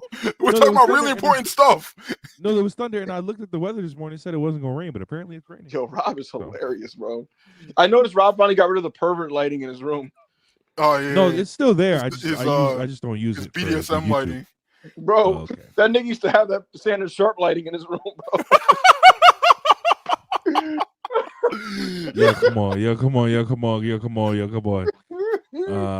we would like to let me just go to the next. Yo, what are you doing? Go to the next super chat, bro. Anyways, Matt Hennessy, $5.99. Honestly, I kind of feel bad for Triple H and WWE that Rock just fucked everything up. Whoa. Great episode of Raw. I think Andrade and Los Garza should be in the faction. First of all, what Rock did for Elimination Chamber got them on ESPN. Nothing Triple H was going to do was going to get them any headlines on ESPN. Let's just get that there now. All right. You know what I find funny, AO? One thing Rock really wanted you to know was basically, look, bro, I set them up at Elimination Chamber. What them niggas do after me is on them. And that was very much the vibe of this interview, which is just mad funny to me. Son, if Rock wasn't showing up, then leave Travis Scott out of it. I agree. I think he literally said, I would not have done that. I think he literally was like, I wouldn't have done that shit. I would have rather Cena just cheated on his own rather than have. The next time we should have seen Travis Scott, either he's gonna wrestle a literal match because his training is going that well, or it's with The Rock. It's one or the other. Mm-hmm. That's what people thought we thought literally watching that. Somebody he was coming out after Travis because that's what they did at the Rumble. Literally, because you know how you know how the Silver Surfer is the herald of Galactus. Mm-hmm. Travis Scott should be the herald of the final boss, bro. Not I'm just gonna send this nigga and whatever happens. And similarly, when Travis appears, that means Rock should never be far behind. Yeah, never be far behind. So there you go. That part of the match is a mess. No more celeb matches. You don't know the promotion you watch, brother. Yeah. Stephen Conroy, £4.99. Wasting the Cena retirement tour on this Miz as Cena heel run is crazy. Yo, you're on dick. That segment was so bad. That segment was so bad until a real GOAT worker showed up. Hashtag the Viper. Hashtag voices. Yo, I got a PSA. I want to say right quick. For niggas that were growing up during the Ruthless Aggression era, the early Ruthless Aggression era, AO. Ibu, this is not for y'all. Y'all seen it. Y'all can have an opinion on the Cena Orton feud because y'all know what good wrestling looks like. Y'all know it. But you niggas that were my age, you niggas that were 6, 7, and 8 years old, talking about you were 6, 7, and 8 years old, and you was not fucking with that. Stop lying, bro. You're lying. You are a liar. You're lying. You say niggas is being fake hipsters? Bro, niggas be my age on a timeline that was 6, 7, and 8 years old watching it like me on a timeline talking about. I knew the feud was bullshit when I was 8 years. No, you fucking weren't, nigga. No, you weren't. No, wait, are you talking about the PG Cena and Yeah. You know what? Cena and Rob feuded in I'm gonna ask. Rob, I'm gonna ask my brother because he was there in real time and he was around your age. I'm gonna ask him what he thought. Ready? Hold on. Yo, Sandman, come here real quick. Question. He's outside playing with the dog. I'm gonna ask him. All right. Sandman, roughly how old were you during the PG era John Cena versus Randy Orton stuff? It's a very federal, but I was grade school age, I would say. So I'm gonna ask you a question. Early grade school. What did you make of that feud at that? We're talking 09, Bald Randy versus John Cena. What did you think of that stuff at that time? Were you into that? As a kid, I just was never a big Cena or Orton guy. I was more I was always more Undertaker, Jeff Hardy. Those were my guys. So I never gravitated to that feud that much. But I can recognize that it was a big deal at the time, I would say. But it was never for me, I would say. The reason why because Rob was doing this thing where he's saying that he said he gets why people my age and AO's age don't care about Randy Cena. But he's trying to say that people who are 6, 7, niggas was fucking with it and they pretend not to retroactively. No, I was always a kid that just tried to be different, so I'm not a good example. I'm crying. I was never a Cena. I had Cena underwear, but I was never a Cena guy. So, but what a beast. But it's cool that if you look at the post, I saw the post I think that Netflix posted from today that of the RKO on Cena got like damn near 500K likes. So like people still care about those two in 2025. So that's obviously why they're doing it. That they were the first to advertise for Backlash, so it's clear that this was always the plan. It was very predictable, but I think it should be a solid. It's gonna be a quick feud. Like the pay per view is on May 10th, so we don't have a lot of time until the Backlash. So it's gonna be a quick feud. Get it out the way. The way I see it is like this is Cena's final run. You're gonna just see Cena face some of his his rivals of the past. You're gonna get your Randy Orton. You're gonna get your Punks, stuff like that. So it should be interesting. I need them to. They want to bring Joe Hendry from TNA. Look, let me get some Jeff Hardy appearance. That's all I need. Yo, oh my God! Please talk. We'll see. So I'm guessing then, Rob, you're into this John Cena, Randy Orton stuff. I've been. Oh, if you've been in the Discord, I've been talking about it for the last 2 months. Can I be honest? ever since they said Backlash was in St. Louis, I've been ready for 2 months. Can I be honest with you, Rob? Yo, I thought Raw was really good. I thought the least interesting thing on the show was John Cena's promo. I thought it was so boring. It was. I will say, like objectively, it was one of the weaker parts of the show, obviously, because like of everything that happened. But I feel like The Rock not being there, I do like understand that The Rock said he asked them to like leave him kind of out of it so they could get the spotlight. But I do agree with a lot of the general opinion that The Rock still not being at least mentioned, or his reasoning for siding with The Rock still not being mentioned, is a lot of the reason why this heel turn has not been working for a lot of people. I mean, I'm objectively a Cena mark, so I won't be objective about this heel run at all. But I will say, like, I think that's a part of it. Like, he still has not explained his reason for why he sided with The Rock, somebody who we know he's had issues with, real life issues with in the past. So I don't understand that. But so I can understand why you could say it was one of the weaker parts of the show. I can understand. I don't care for 2010 style heel work where it's just you're bad, you're like it's just fans bad. You people and like the fans are bad. That's basically. Hey, yo, you know what I'm saying, bro? Like, tell me that heel work isn't so boring. Just you're bad. You people are bad. You people are wrong. You people don't know. You people are. I don't. Look, bro. It's so boring, bro. What did niggas expect from John Cena, bro? Genuinely, what did you niggas expect from John Cena? Revolutionary heel work that was gonna just change the industry, my nigga. Like, come on, bro. Especially considering like what he was like. Came up on and who he came up under, you know what I mean? Like this is what's going to be his mind framework of like heel work, So I just look. I'm not trying to rain on any. That nigga's gonna be passing around deodorant sticks at the next Raw. Oh my God! And I'm gonna post the clip too. Oh my no! And fadeaway media is gonna be like, John Cena absolutely cooked these marks. LMFAO. I just look, man. If you're into it, it's fine. I'm not even saying it's terrible. I just don't find it engaging is all I'm saying. I'm not even saying it's bad. I'm just saying I don't care for it. So listen, shout out to John Cena, retirement tour. I hope him and Randy have a respectable wrestling match. Hold on. Let me address this fucking Mark in the comments real fast. Okay. Can't you DE said, bro, ayo, don't even watch WWE. Why is this guy even on the show? Because you fucking Mark. I make money for this company. I bring fans to these live streams. You Mark. I helped build Russell Pierce brick by brick. And if I want to be somewhere, I'm going to fucking be there. And no one can tell me I can't. Bitch ass nigga. Click off the stream. Anyway.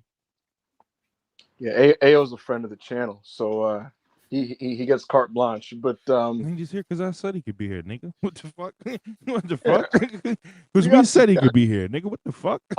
Folks, Raw is going to be covered. We already talked about we talked about Cena. We talked about the ending angle. We talked about the women's thing. We'll get into other stuff as well. But let's go to the next. All you got to do is send it. You send a super chat asking about it. We'll talk on it. We've done that all show. No, but again, like I said, we will cover this whole show. I promise. Not Josh Toffee. $1.99. So TKO themselves don't like Hunter's booking.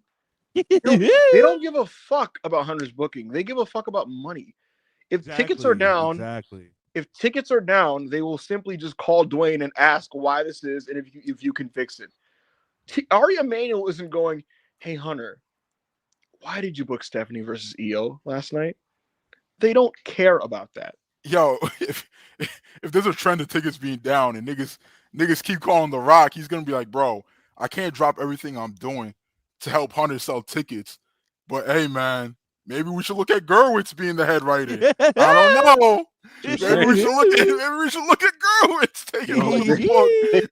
They are not like, hey, Hunter, you should book your baby faces, but they don't care about that. It's all just about revenue. So why is this place not selling out? It's basically their role. Young Blink, 1090.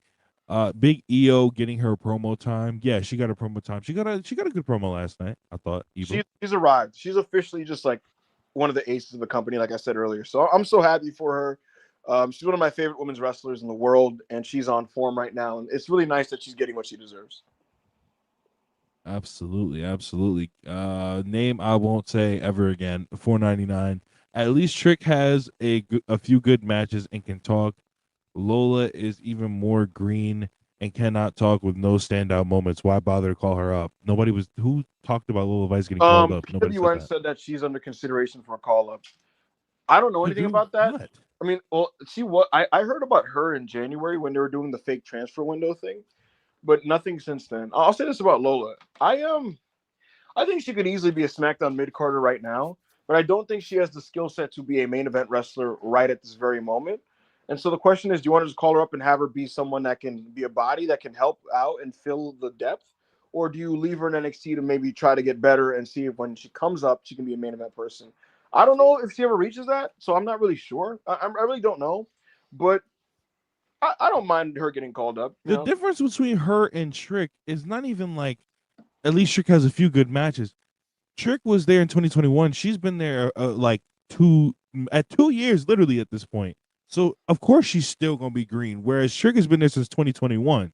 And it's just like, I feel like she needs another year or year and a half in NXT if we're even thinking about a call-up. We don't even know if the general casual audience even knows who Lola Vice is. So I just feel like that would be a waste of a call-up. I'd like to think, bro, Trick is what he is at this point, bro. Like, all these, like, these few good matches, they're heavily practiced. It's not like they're going out there and calling it. No, my nigga. They've been practicing those for a long time. Niggas be like, oh my God, Trick did a backflip. I sent Ibu and Rob a video of Trick doing a backflip in like 2022. Well, he's been able to do it, son. He just hasn't for whatever reason. Like, he's always been able to do that backflip. He didn't learn it in the PC. Like, Trick is what it is at this point. And like, if he gets called up, they're not gonna be able to practice those matches anymore because you just can't. And there's like less house shows. So when is he supposed to practice? I don't know about calling him up, bro. Exactly. I don't know. I think they both need another year. I think they both need another year in NXT. Like, I just don't see it. Like, the people that we saw on Raw last night are the people that I feel like should get called up. And who was on Raw? Julia and Roxanne and Stephanie Vaquer. So those are the people that I think should get called up. But like, fucking Trick Williams and Lola Vice, absolutely not. Another year, one more year to Lola Vice and Trick Williams. Hush, $4.99. Why does it feel like H-Man killing off Pat and giving us EO Vicarious his way of saying my fault, y'all? Here's my apology. Pat McAfee never said nobody ever said Pat McAfee was not gonna be on TV no more. He was on Pat McAfee show this morning talking about I'll be back like next week. Bro, shit. Pat McAfee's staying until College Game Day starts up. Exactly, bro. He's not in the gonna NFL season. That's when you'll probably see him like get written off. This whole he's getting written off thing is just a figment of your imagination. He's probably gonna wrestle. Exactly. He's gonna have like a champion to wrestle for him. Right, like he's just said this morning he's staying. So, Black Yakuza Oh, 94. I didn't realize I was muted. What the fuck? I was gonna say, hold on, Rob. Are you sure he said he will be back next week? Are you sure about that? Bro, he was on there like he said. He was like, "Yo, I'm not going anywhere." He literally said, "I'm not." He tried to take me out, but I'm not going anywhere. That's what he said. All right, we'll see on that. But I'll use this now to talk about the Gunther angle. So we come out of a video package, and Gunther's yelling at Michael Cole, and he's just basically talking shit to him. And then Cole's just like, "Look, man, I'm allowed to have my opinions. Like, I don't like. I did not disrespect you. I didn't talk to you crazy." Gunther slaps the headset off his face, and Michael Cole makes a face like, "All right, bro." And that's when McAfee was just like, "Yo, you gotta relax, bro." And then Gunther, like, he puts Michael Cole in a sleeper hold. He's choking the shit out of Cole. And then McAfee sucker punches him. And Gunther's like, "Oh, word?" Security gets in.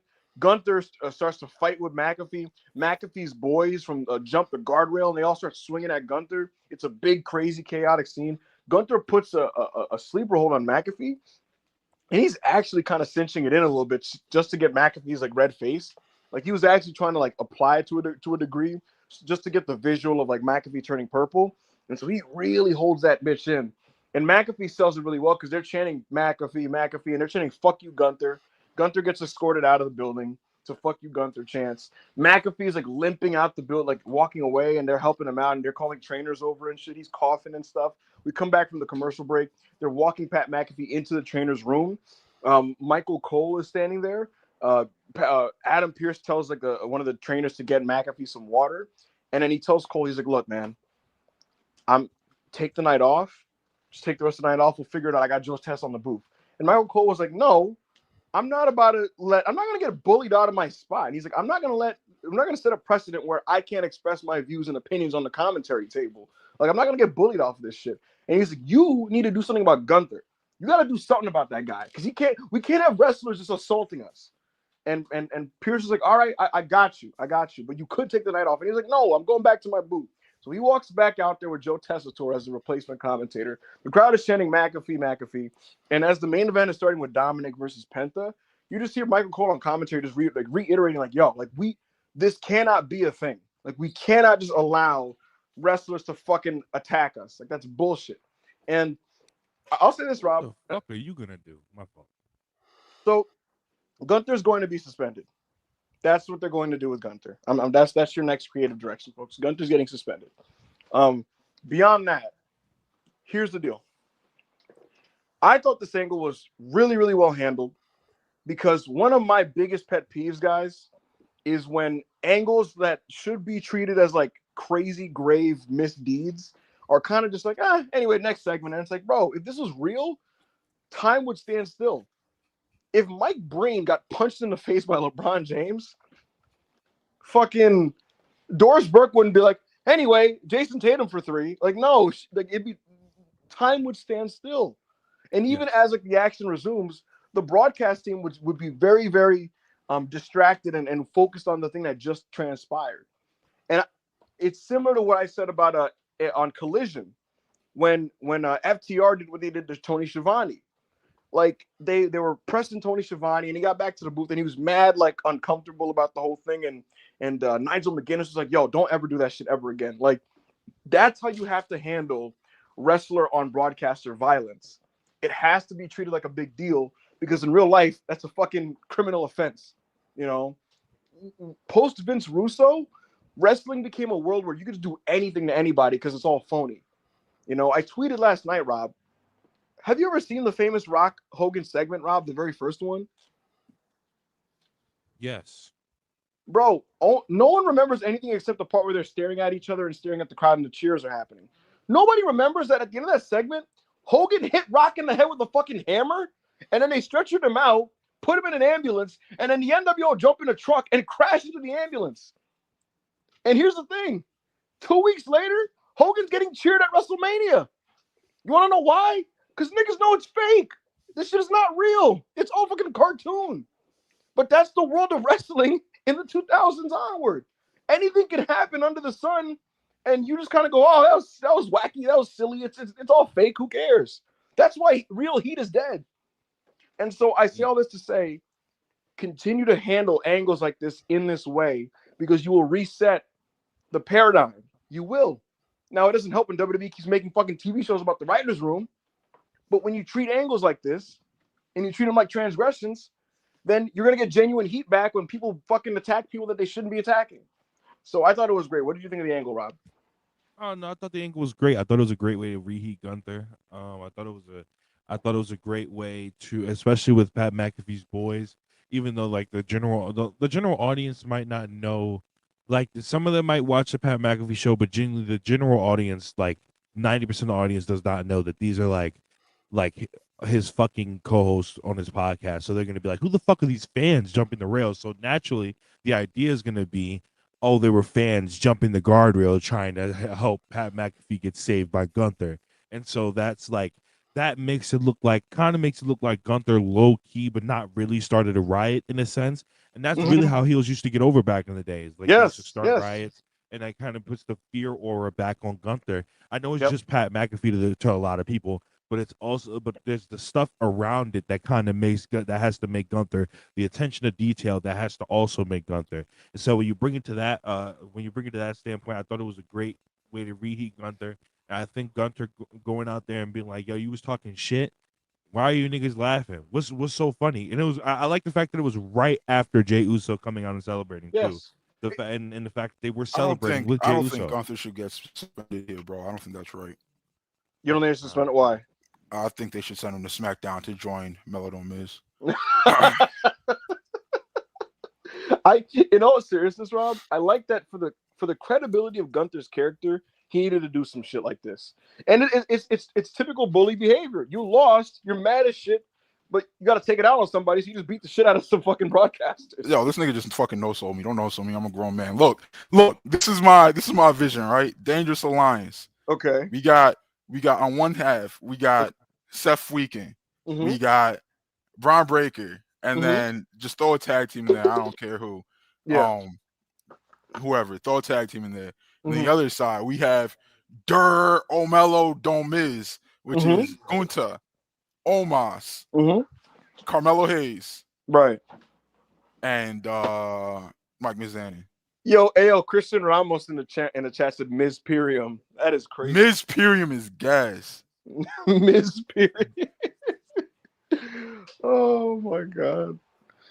Black Yakuzu says, book the eventual Team Triple H versus Team Rock Survivor Series 5-on-5 match. Who's on whose side? I have no clue. Rock's side would be Roman, Seth, Drew McIntyre, probably Jacob or something.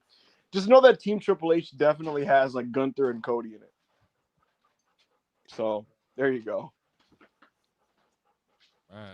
Oh, that's another interesting thing. I don't know if you wanted to touch on it, Ibu. I know we got a lot of super chats. Yeah. But did you see that they took the War Games away off of Survivor Series yesterday? Thank God. I know you probably touched on it on Worldwide, but enough with the War Games. Enough. We got to stop doing this thing where like it's this show, so it's scheduled to do a War Games. Do it when it's warranted. Then that goes to AEW too.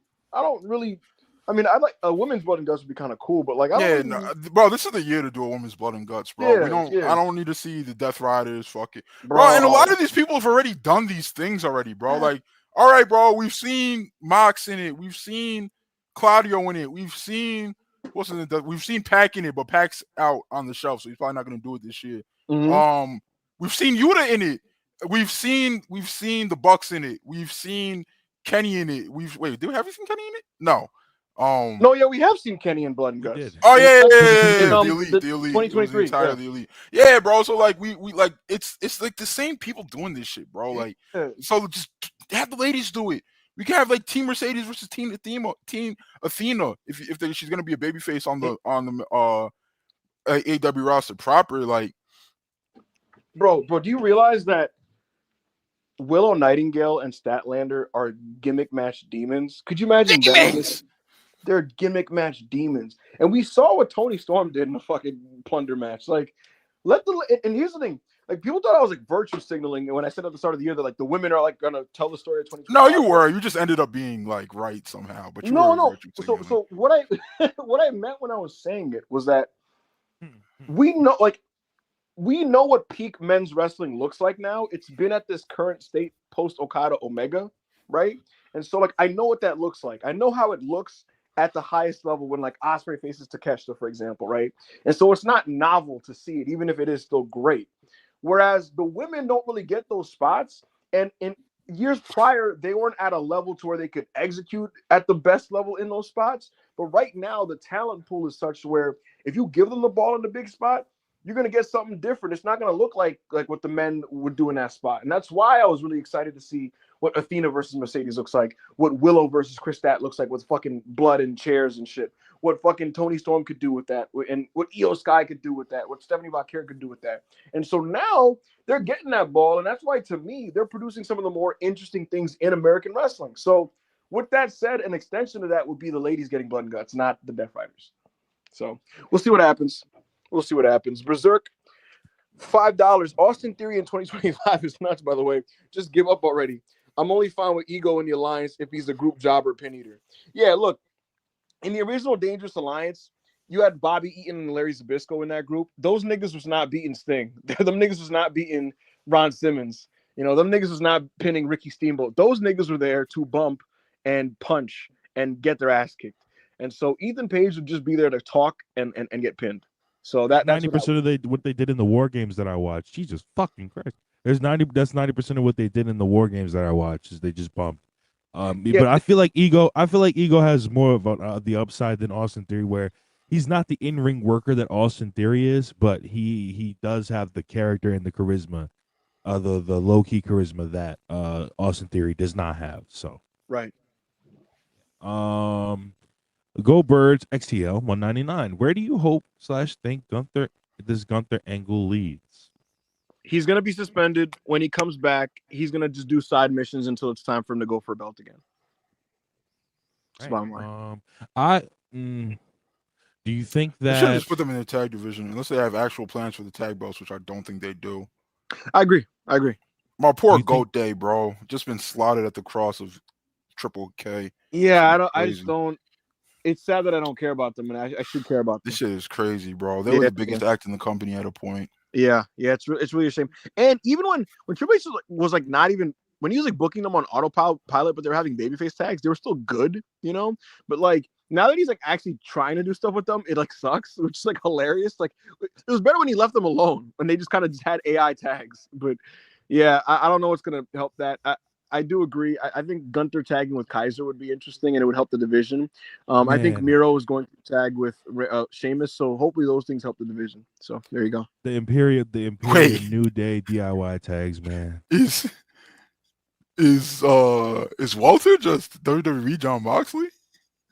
What you mean? Oh, why are they not around when they don't got a belt, Evo? Yeah.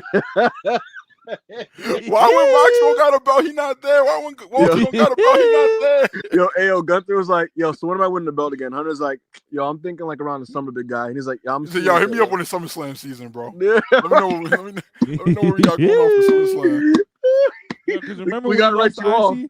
Remember when he lost the IC title? We ain't see that nigga till King of the Ring. You right. That is true, Ayo. He was like one of the only niggas who got a vacation during, what was it, Christmas time or something? Yeah. And then he took like another month on top of that. And then when Sammy beat him for the IC belt, he dipped, returned for the King of the Ring, won the King of the Ring tournament, said, all right, I'm going to see y'all when it's summertime, slam time to win the belt. Peace out.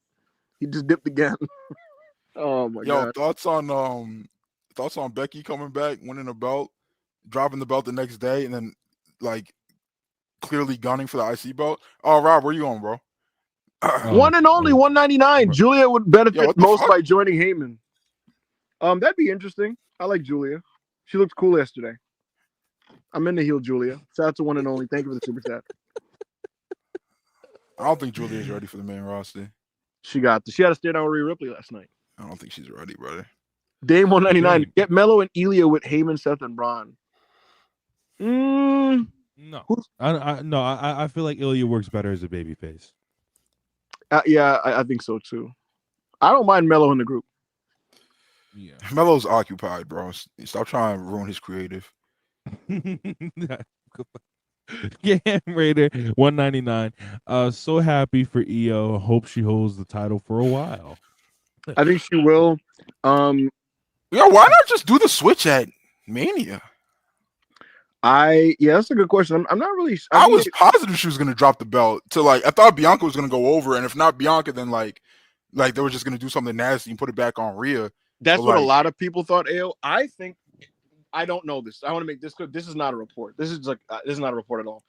I get the weird feeling, that they looked at it and they're like, "Yo, we're kind of making Io look crazy in this build. Let's really just let her win, and then we'll figure this shit out with Bianca and Rhea afterwards." I personally think they're gonna do Rhea Bianca at Evolution soon, and if it was up to me, I'd make it a Hell in a Cell match because their physicality was good. Like Rhea Ripley is good with people who are similar sizes to her, and I notice when she wrestles small wrestlers, she's kind of like whatever to me. But her and Bianca were just beating the shit out of each other, and I was into that. So I'd like to see that. Because the whole didn't they make Io being an afterthought kind of like a story in the build? Yes. So that Loki would have made more sense if she won the belt in the match. Yeah, won the belt there. It was the people that the woman that you looked over the entire time was actually walked out champ. Because I'm sure I'm sure a lot of people thought before Io won the title or whatever that the Mania match was always going to be Bianca versus Rhea. That was even written on that whiteboard, right? We said what was written on the whiteboard? What happened? Stop trying to have serious plans for for Finn Balor, bro. Yeah, please. For pin failure. It's over, bro. It's over. Failure. Stop trying to have serious Stop having serious plans for him. Stop. Here's the whiteboard.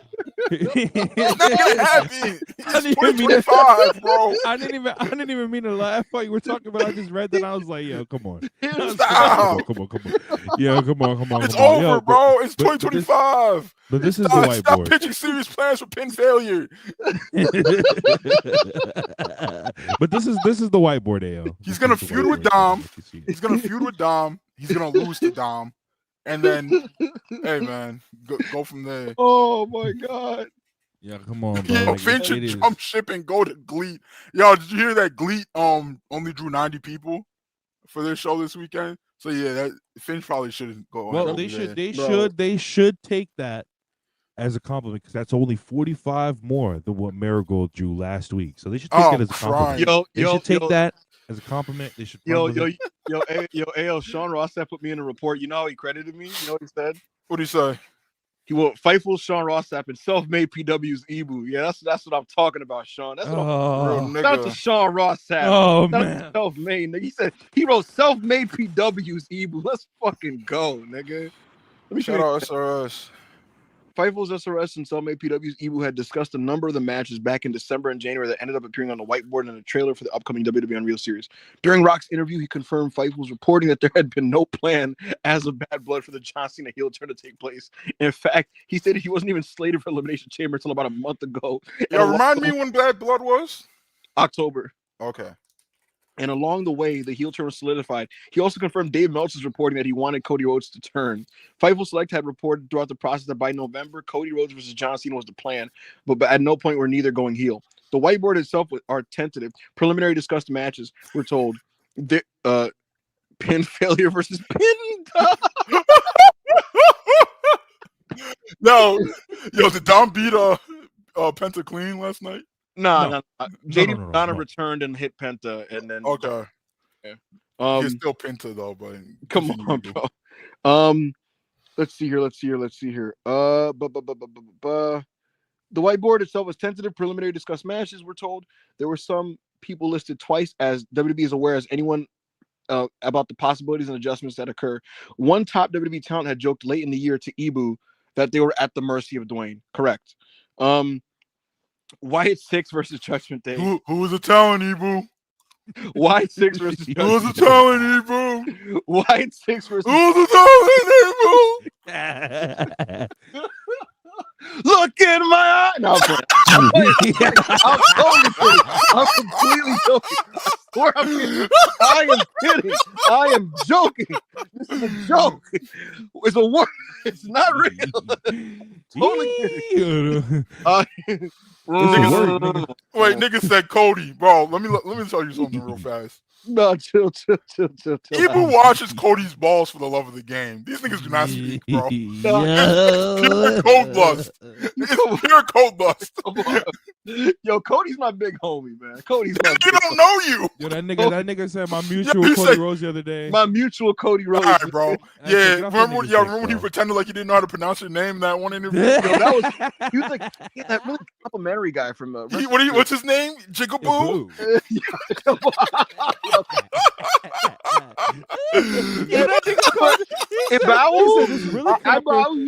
That nigga said this really complimentary nigga. Nigga said, yeah, that nigga said that nigga called you a dick eater. Come on, bro. Yo, come on, man. Come on, bro. It's 4 letters, bro. Pronounce something, bro. He's like, I don't know how to. He has really complex. But goddamn, he be eating dick. Yo, come on. Man. Wyatt 6. We have since been told that Bo Dallas has been sidelined, which caused a lot of issues regarding that. But many of the town hadn't been broached about that match. Jade Cargill versus Nia Jax is also a match that had been discussed internally and had made its way to a number in the company. However, during that period, Cargill was sidelined with injury. The decision had been made for Naomi. A title match is listed in the whiteboard. But by December, Fightful had heard Charlotte versus Tiffany was already in the cards. This is before Charlotte had even returned from an injury. Speaking of Charlotte Flair, she was listed on the whiteboard as a match with Becky Lynch versus Io and Asuka. This and other pitches are why Fightful ran a story in January regarding creative discussions about Asuka's return programs. This match was not pitched to the talent themselves, although Becky had been approached with a separate match. CM Punk, Seth Rollins, Gunther, and Roman Reigns' plans had been in flux, and Punk Rollins were listed twice. Rhea Ripley Bianca was reported as the planned direction by Fightful in January. That was listed on the whiteboard, but later had Io Sky added to it. WWE sources claimed that Jey Uso had been the plan for Gunther as of mid-January. Remember, when I reported Gunther's match, which was Seth Rollins, I reported it in December. Joe Hendry was approached by the time Kevin Owens' injury had been made public. Many in TNA found out about it the day prior to the match. I'm crying. We were told that Aleister Black wasn't seriously considered because WWE was adamant on his return being after WrestleMania. The same with Rusev, as he had a distinct idea for the match and didn't think it fit with him considering his future creative.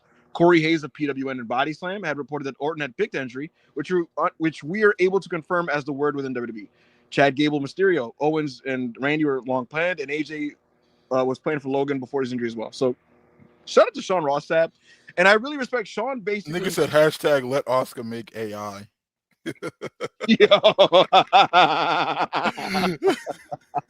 That's a crazy chat. My fault. What was you saying? No, I was gonna say, I fuck with how Sean basically he realizes that the big picture thing here is for the media to stick together against the face of bullshit, and that's why he credited everybody: PWN, myself, Dave. Niggas had a lot of this shit on hand, bro. Yo, did you notice what the new drone meta is? Nah, what they got going on today? WWE's playing checkers. They're feeding fake stories to the sheets. Oh my god. That's what they've been saying for like the last 3 or 4 months. Another fake story fed to the sheets, boys. They don't know shit. Just what they tell them. It's like, all right, bro. Right. Next, you're gonna say that whiteboard. It had fake matches written down. Kale saying that JD started this meta. I was wondering where it came from, bro, because it sounded like it was like a psyop. But yeah, JD does have a big platform, so it sounds like that makes sense. I didn't know that because I don't engage with this fucking content at all. But that makes sense. Man, I just think Ibu's are a lying piece of shit for saying that the Wyatt 6 versus the Judgment Day was happening at WrestleMania, man. I just really think he's a lying piece of shit. We should not trust Ibu anymore, man. I just think that I saw the tweet of the guy that said that about me, and he called me a bum, and it was just like, I don't know, man. Who's the bum now? Like, look at it's right there on the board. It says Wyatt 6 versus Judgment Day. Do we know when this board was made, or where this picture is from? Not exactly when this picture is from. We would have to get know when it was being filmed. My personal guess is end of December, early January. That's my personal guess. Okay. That's when it looks like a lot of that shit was being filmed. Oh shit, my tweet banged. My fault. Anyways, all right, so we did this one. We got like a shit ton, and I know you got to get out of here soon, Ibu. So yeah, all right, let's do it, bro. All right, Hush $4.99. Rock revealing Arya and tickets, the Aryan ticket sale business is a clear shot. Absolutely. I believe there's a real tension now. Oh, what the fuck? Why did you put hey before? Anyways, should be a very funny to follow along. I'm telling y'all, bro, it's gonna come a Gerwitz within the next 2 years. Yes. Yeah. Van Germinator 199 thought Drew Dame match was fun. Shout out Self Made. Yes, thank you so much. It was fun. It was fun. Yeah. Call him a little like 3.5, 3 3/4 plunder. They went out there and killed each other. Which means Dave's going 4 1/4. Yeah, Dave's going 4 1/4 on that motherfucker. They was trying to industry plant that shit on McAfee yesterday. It was like one of the greatest WrestleMania matches of all time. I was like, come on, bro. These niggas just say things, bro. I was like, come on, bro. They just say things. It's just a cool match where the guys worked hard, bro. Bro, niggas was talking about, oh my god, Punk, Roman, Seth, greatest WrestleMania match of all time, greatest triple threat match of all time, bro. Like, nigga, we just saw Walter versus Drew versus Sheamus 2 years ago, bro. Come on, my nigga. Like, you guys have the memory of goldfish. I have to rewatch that match because I don't remember that match being that great. Walter versus Drew versus Sheamus? Yeah, I don't remember. Bro, what are you talking? I gave it 5. I give it a 5. I don't remember. I'm saying I don't remember. I have to rewatch. I'm not saying you're lying. Rob, it's like one of the best like Fed matches ever. Okay, I'll rewatch. I don't remember the match. So Rob's like, no, not enough cinema. No, you know what it was. You know what it was. Not enough cinema. Because my the chat is on your ass, Rob. Yo, I never see. Yo. Why the chat is on your ass. Yo. Not gonna lie. A lot of y'all about to take 5 minutes. Ultra Instinct 499. Shout out to the great EO Sky. We don't want to transition to rain. We want to transcend the rain. Backup Hangman on Raw review. October 12th, 2024. You did say that. You did say that. Pulling out quotes with dates in the show. Oh my god, I'm a next tier. Yo, someone write that date. Let me write that. No, Rob, can you write that date down like somewhere? 10, 12, 24. I'm gonna find that. Thank you. Moshe Dom is $2. Garza and Andrade with Seth, Bron, and Heyman, please. I mean, that'd be awesome. Hush.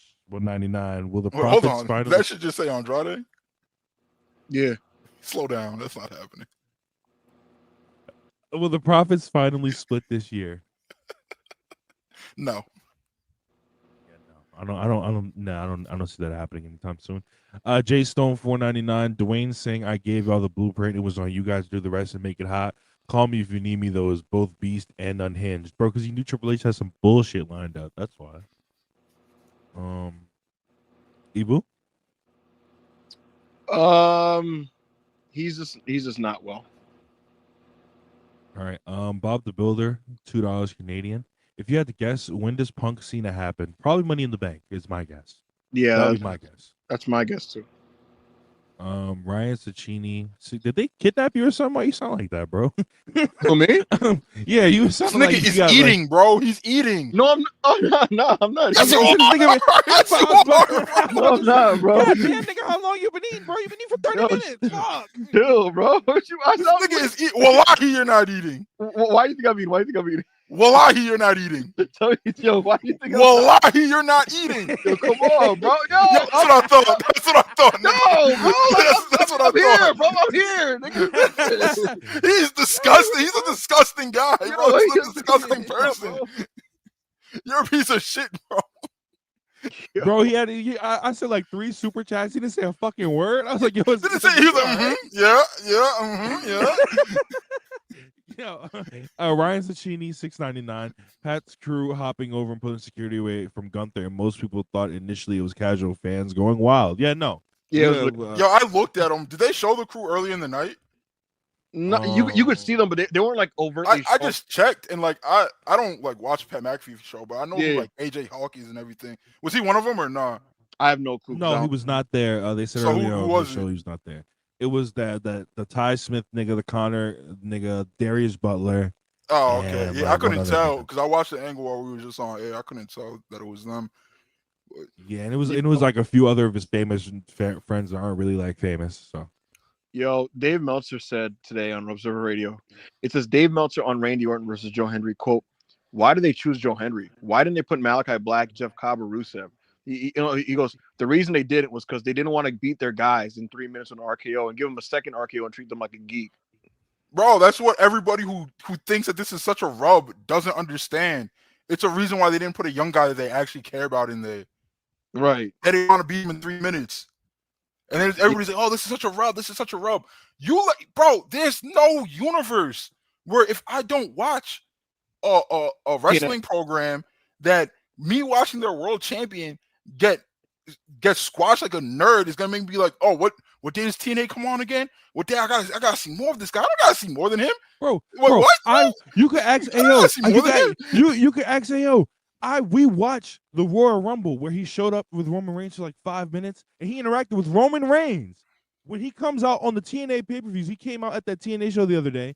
They weren't even singing his song. Yeah, them pops not popping so much no more in the TNA building. In the Impact Zone. Not popping. He not that over no more.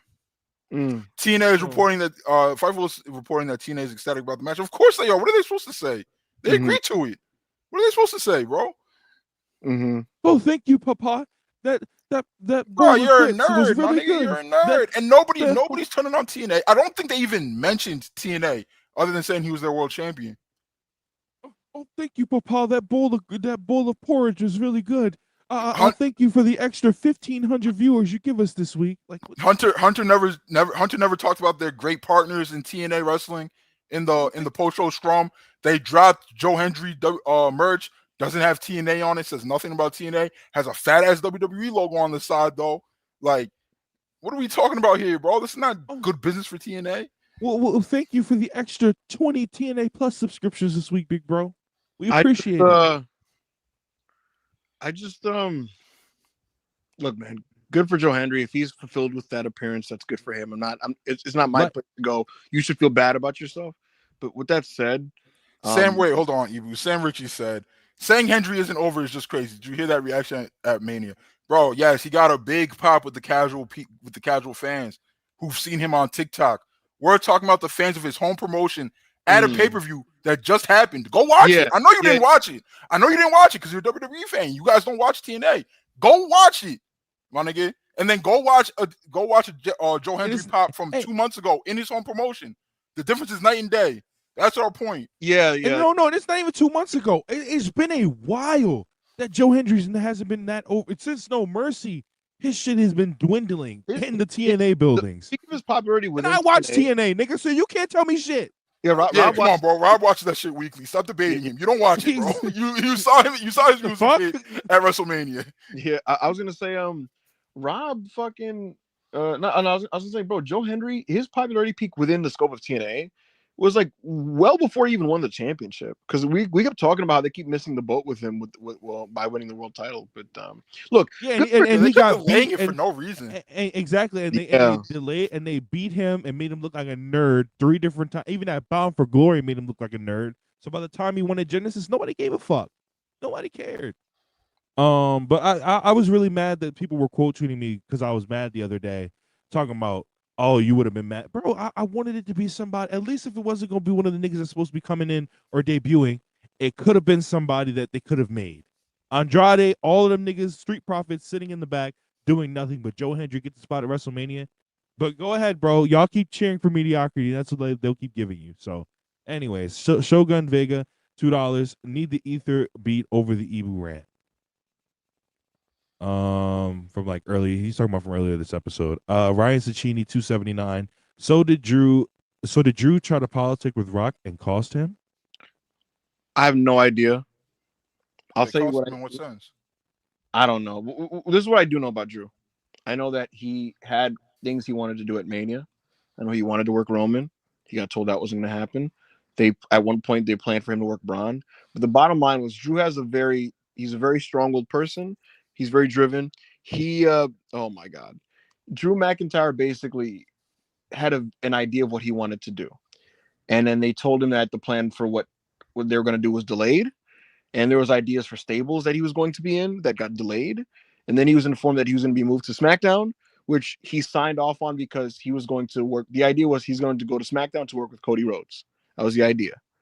And the thing is, a lot of stuff got rearranged. His match got changed to Damian Priest, and he was very, very upset about all of this.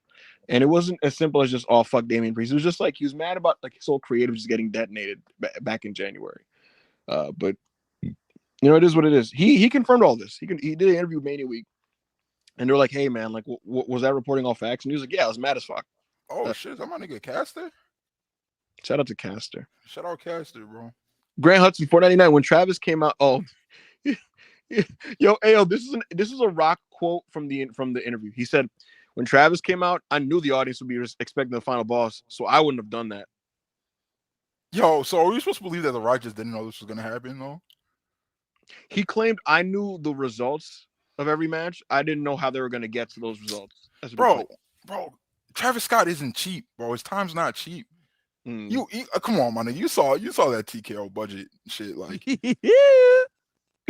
Maybe he thought. I'm guessing Travis is gonna perform or some shit. I don't know. He's acting like he didn't know what the agent thing of the match was.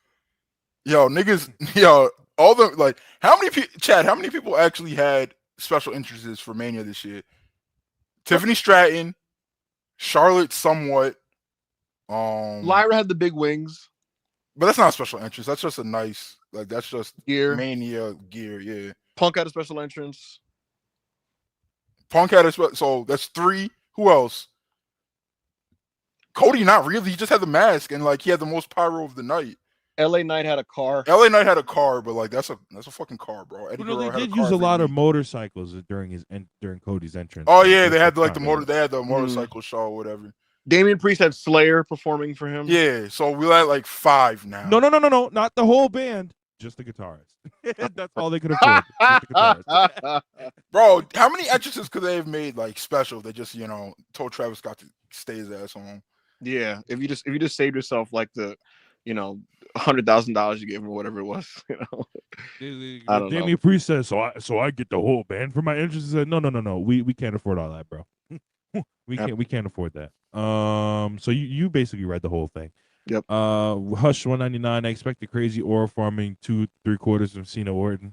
Bro, all I asked with this match, I swear to God, all I ask is it doesn't go too long and they don't do a cinema finish. Bro, it's Cena Orton. They're going 40.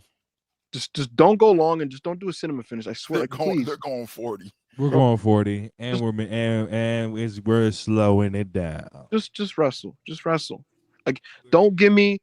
I don't need a fucking gimmicky, just wacky finish. Black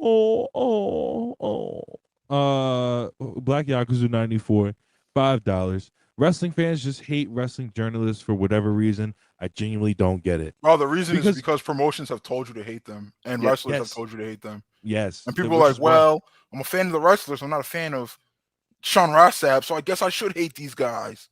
Which is why they all be like, who cares about Meltzer's ratings? Who cares about Meltzer's ratings? Because all they do is cry about it, and then when Meltzer drops a 5 for their favorite wrestler, Mickie James, bro, a lot of people who saw that Mickie James clip on her reign on Meltzer don't understand is that wasn't before the match, that wasn't after the match. She stopped the match to have that rant. It was during the match that she like stopped everything and was like, you know who sucks? Dave Meltzer. Amen. But yeah, so Manny Calavera, $5. Ibu, will you stream the live action Moana and Self-Made? It comes out July 2026. You know what? If Self-Made still exists on July 2026, I can tentatively promise you that if there's footage of it out somewhere, I'll stream it in Self-Made. Theo, $2. Julia being a heel for the main roster is the right move. Yeah, I agree, and I'm excited for it. Shane Lawrence, €5. Seth, Bron, Ego, or Mello, Profits, Julia, or Roxanne is what I would do.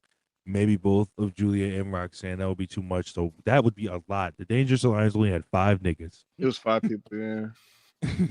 A faction at most, to be honest, should have like 5 niggas. I'll put the Profits in there personally, but you know how that goes. That'd be fire. You know how that goes for oh my god, blacks. Montez cutting promos and keep at Montez just like being like, Roman, you don't want it, my nigga. Like, oh. Well, I was about to say, unfortunately for them, none of the people slated to be in the Dangerous Alliance are black. Bro, So- it's unfortunate what's going on with the Profits because they're just like not over anymore, bro. And they used to be super over and like they're like, and then now they're in like this like state of like, yo, we're baby faces, but like we have a more heel presentation now and shit, and it's just like not working for them.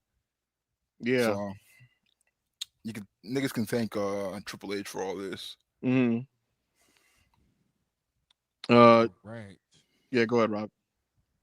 SMG, $5. Congrats on the vindication, lads. Even though they will never apologize, you guys think Drew will be a part of this new Heyman stable? Nope.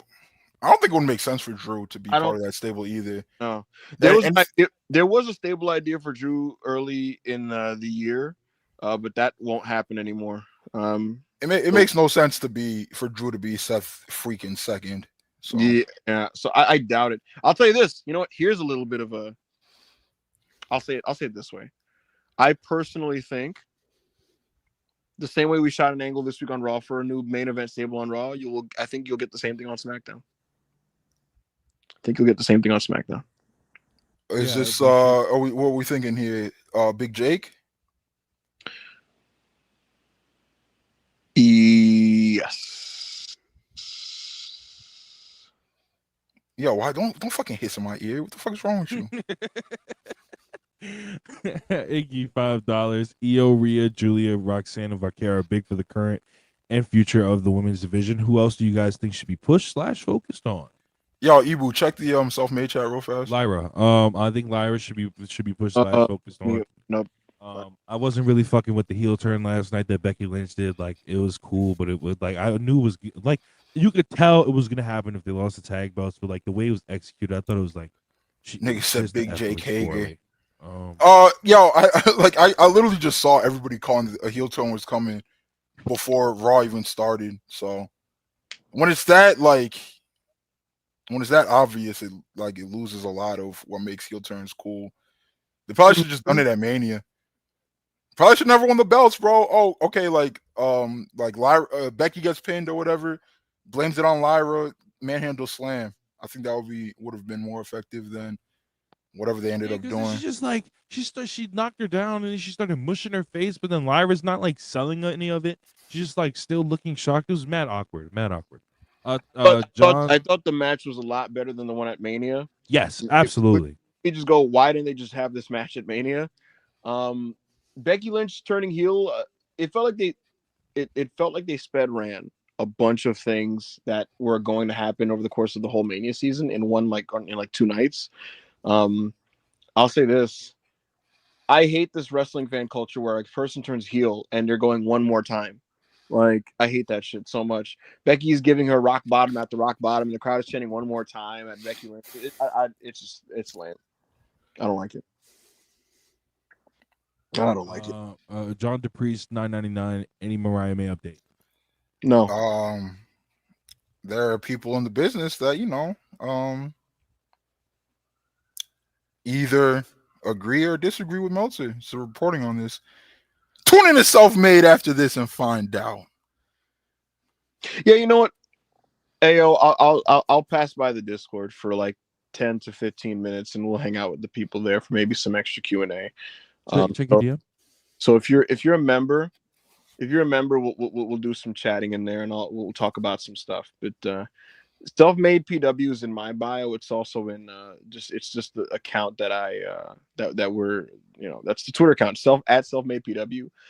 In the bio of Self-Made is the link to join our Patreon, and I want to say the link is in my bio as well. It's in all our First and foremost, if you go in there, you're gonna have access to all our archived content, watch-alongs, podcasts, things like that, right? The spaces. And beyond that, we do all kinds of cool, fun, collaborative stuff like game nights, watch-alongs for movies, wrestling, anime, so on and so forth. I'm going to try to get more active this week on the Self-Made Discord. And I want to make it very clear, like the main appeal of this Discord is just like the awesome community that's in there, like the services that we provide. But yeah, sometimes you get some little info tidbits the same way the Fightful Discord does. So somebody's lying. That link is not in your bio. Soulmate's not in my bio? No, I genuinely don't think you know how to put links in your bio, though. I'm gonna show you at this show. Let me check. Oh no, I didn't put the link in my bio. I'm sorry. I put at self-made. I put the account in my bio.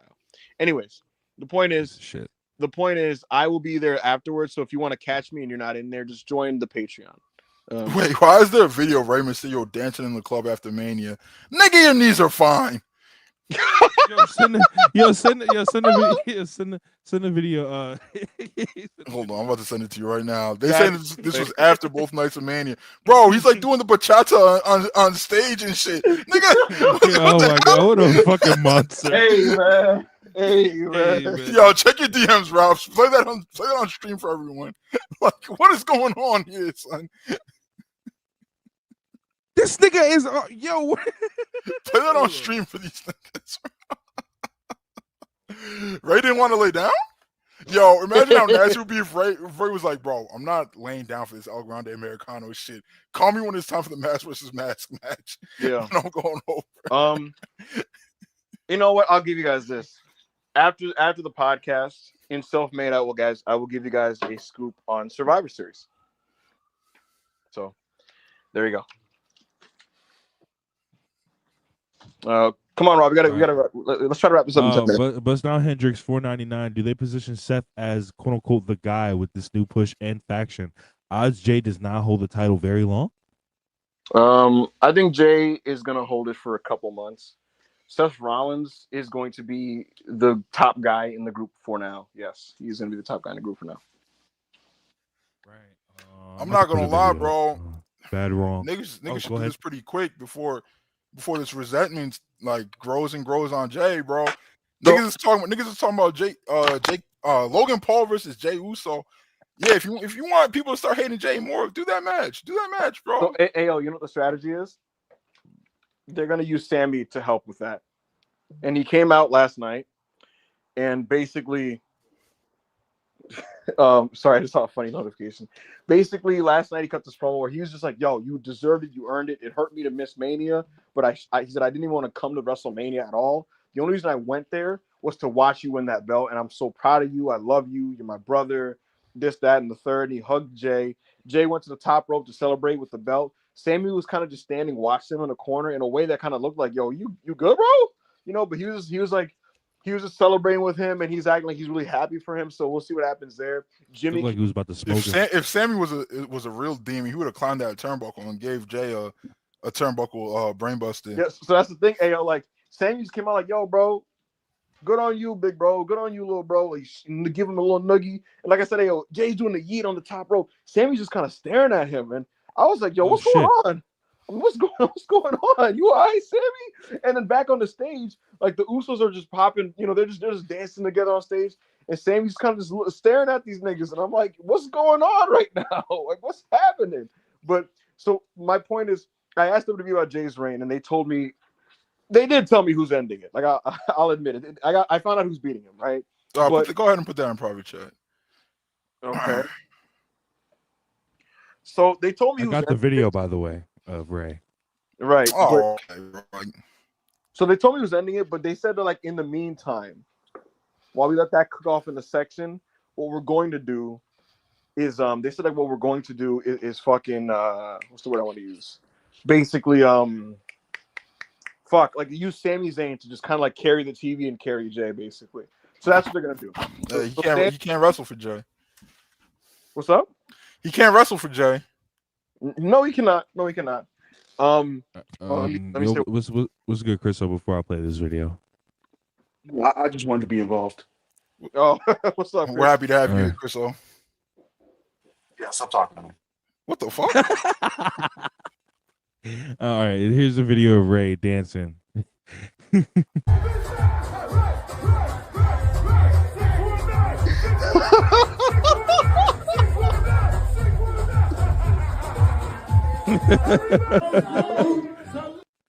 Yo, this nigga you had to be crazy. carried out of SmackDown, by the way. I'm gonna play the whole shit. I don't think they're playing music in the background. So. Look at this nigga, bro. Look at this nigga.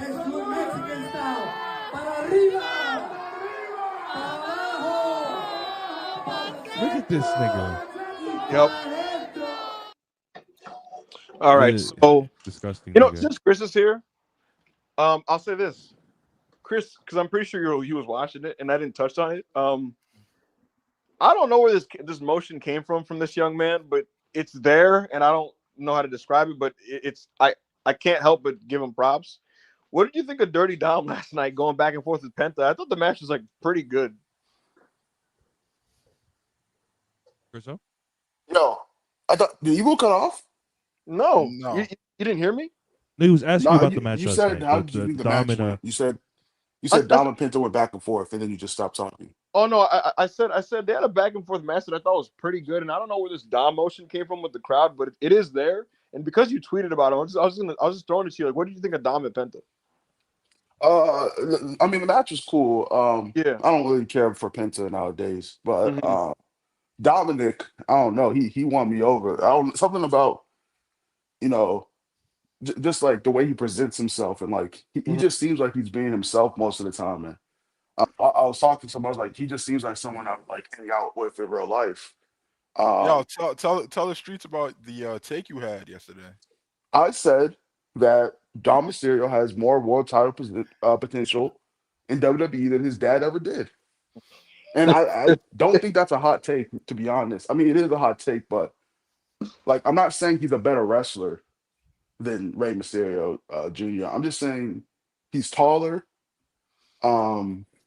You can argue he has, more charisma. Maybe not physical charisma, but he's definitely a better promo than Rey. And he's in the era where being over and being like getting heat is just the main thing. And I think he could be a heel world champion or a babyface world champion, and he has a luxury of maybe being both because Rey was never a heel in WWE, only in WCW. I'll say this: I did not expect this reaction from him, bro. Like it's kind of crazy. Joe Holbert was at Raw yesterday, and I messaged him like before the match. I said, "Yo, I think Penta's gonna win this match," and he was telling me because it was an IC title match, and he was telling me he's like, "Bro, I'm in this building. That would be a really bad idea." Like he was basically like, "Yo, niggas is gonna riot if Dom loses." And I'm watching Penta Dom, and I'm hearing "Dirty, Dirty Dom, Dirty, Dirty Dom." No, that chant does fucking suck. Wait, so is he a babyface now? Did they turn him? They didn't officially turn him, but like the crowd refuses to boo him now.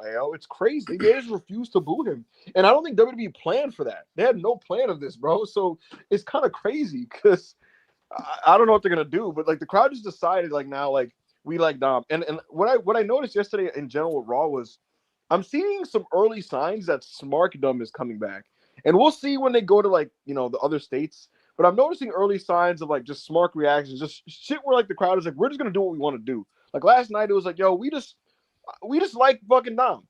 And John Cena is a heel, and they're like, we like John Cena, so we're not gonna boo John Cena. And they're just doing shit that they feel like doing. Even the ending angle, when Braun Breaker was killing Roman, the crowd cheered. When Punk was getting smoked by Seth, the crowd cheered Seth. And Becky Lynch turning heel on fucking Lyra Valkyria, they're chanting one more time. The only heat angle that got heat was when Gunther killed Pat McAfee, which is crazy. But a lot of the heel stuff, the fans are like, nah, we just like this, that is like some shit from like 10 years ago. So we'll see if that was just the Mania crowd or what's going on there. But that's some old shit right there. I kind of hate it. Yeah, I don't love it. All right, Rob, let's do our best with these super chats. All right. Do you think Dragon Lee will have a role in the Grande Americano storyline going forward after being unmasked, or has that fully pivoted to Phoenix? No, he's still in the story. All right, Ryan. He still got to take a loss, brother. Yeah. Ryan G, $5 with all the aura during the Io and Valkyria match and post match. What matches would you book in Evolution 2 versus what is Triple A? What is Triple K serving? Excuse me. Sorry. I think you could expect Rhea Bianca to wrestle on that show. I don't know what the stip would be, but I would do Hell in a Cell. They clearly teased Rhea Ripley, Julia. I have no clue when they would do that. I would have Stephanie and Io's official match that doesn't have a DQ on that show. So those are my kind of short answers. All right. Ryan Sacchini 279. I get the complaints about H, but Gerwitz, oh boy. I think Brian Gewirtz is Yeah, niggas need to respect Big G. Yeah, who wrote the segments from last year, Ibu? Luke Miller 499. What do you think snatches the belt from Jay? I feel like it should be Breaker. I don't want to ruin the surprise. You know, I don't. All right, I'm gonna ask the chat right now. Chad, do you want me to answer this question? Do you actually want me to honestly answer this question? No.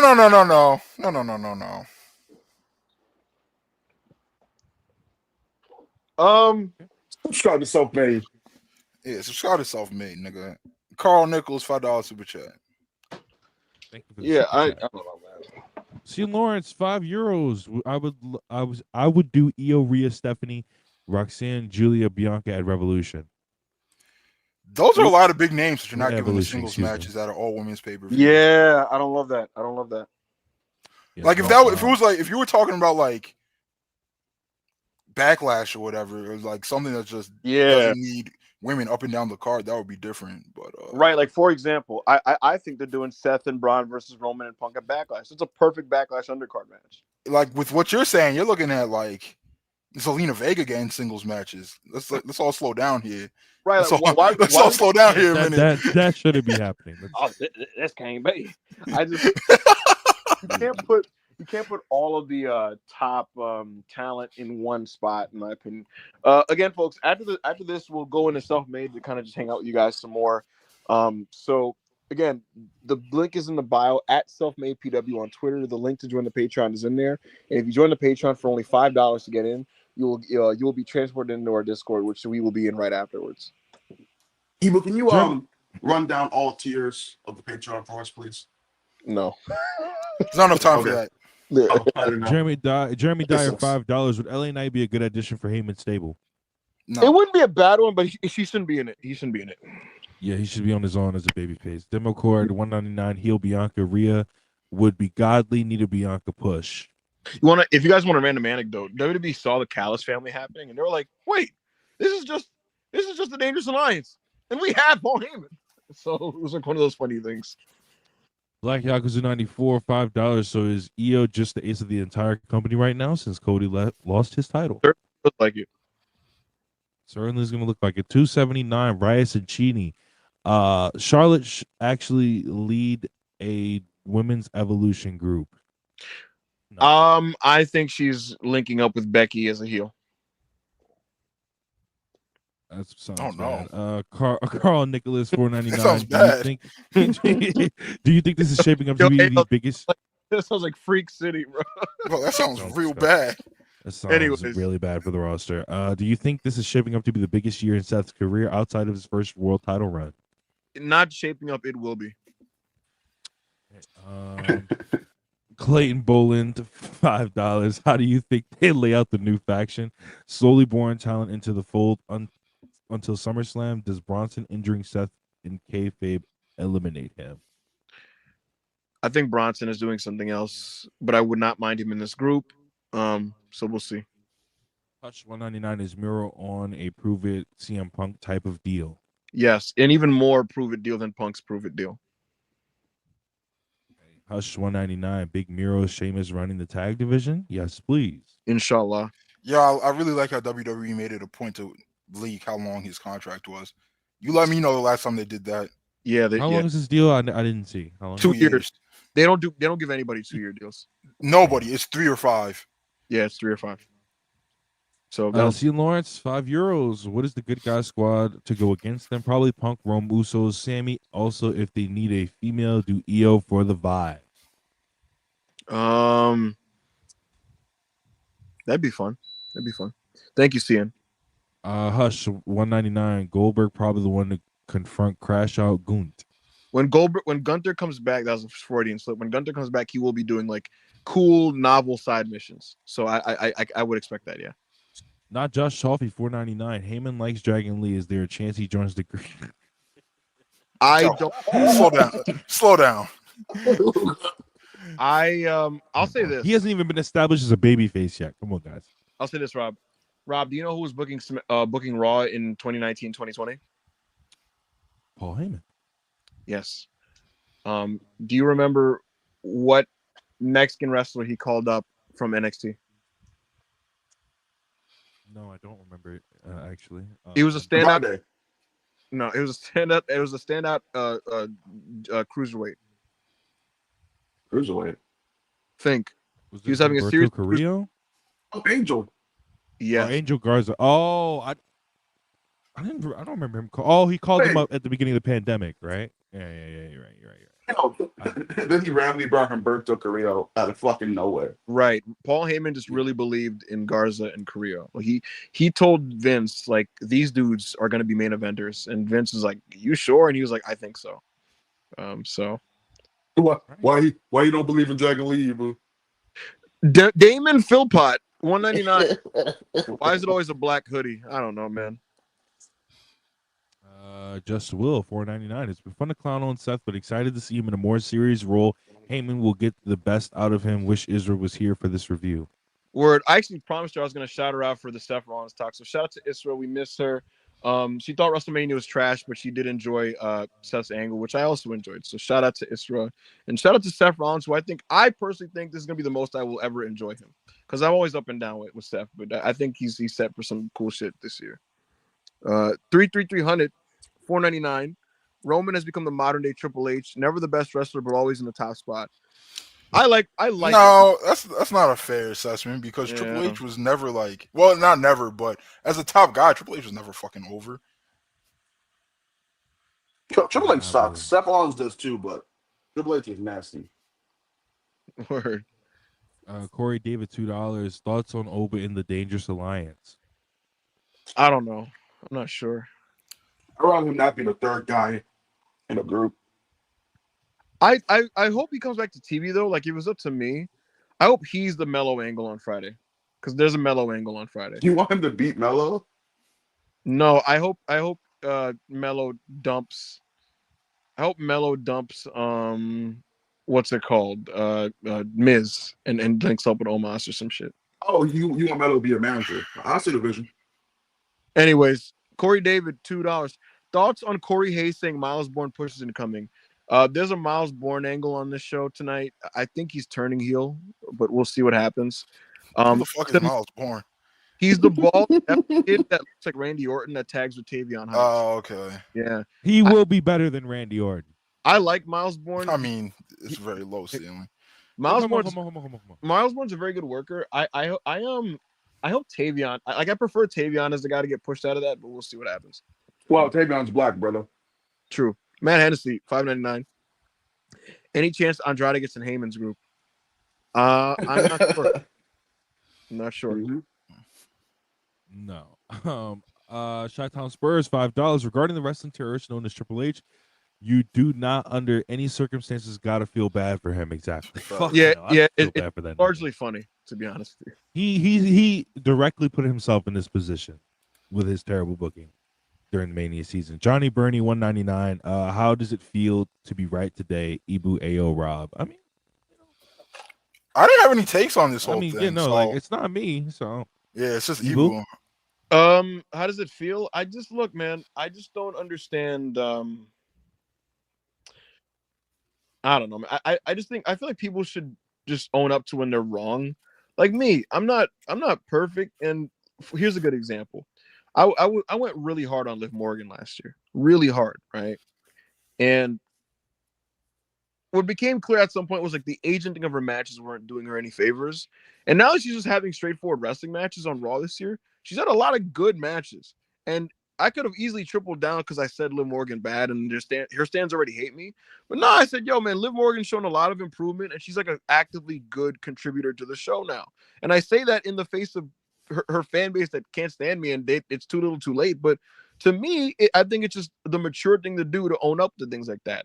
And I say that to say, I think it would have been, I would have appreciated it if niggas who, were fucking calling me out my name were just like, yo, you did get that one. My fault, bro. My fault, but niggas won't do that. They'll just move on to the next thing. If they just saw, like, no, never mind. Caesar, $4.99. Io versus Valkyria in the post-match angle makes so hype for Evolution and women's wrestling for the rest of the year. When is Evolution? June or July. Word. I'll probably watch that. It'll be a good show. Black Yakuza, $94, $5. I'm not a late Ruthless Aggression era fan, but I kind of fuck with Cena versus Orton at the Unction, to be honest. It's going to be great vibes. Yeah, the vibes will be immaculate. Yeah, we will be there. I need WWE to promise me there's not a cinema finish, and I'll watch it. You don't know what company you're watching, brother. Leo Fox, $4.99. Self-made represent. Last night was focused, coherent, and exciting. That's how you do a Raw. Ibu, what do you think of SmackDown going forward? Whoa, you didn't know?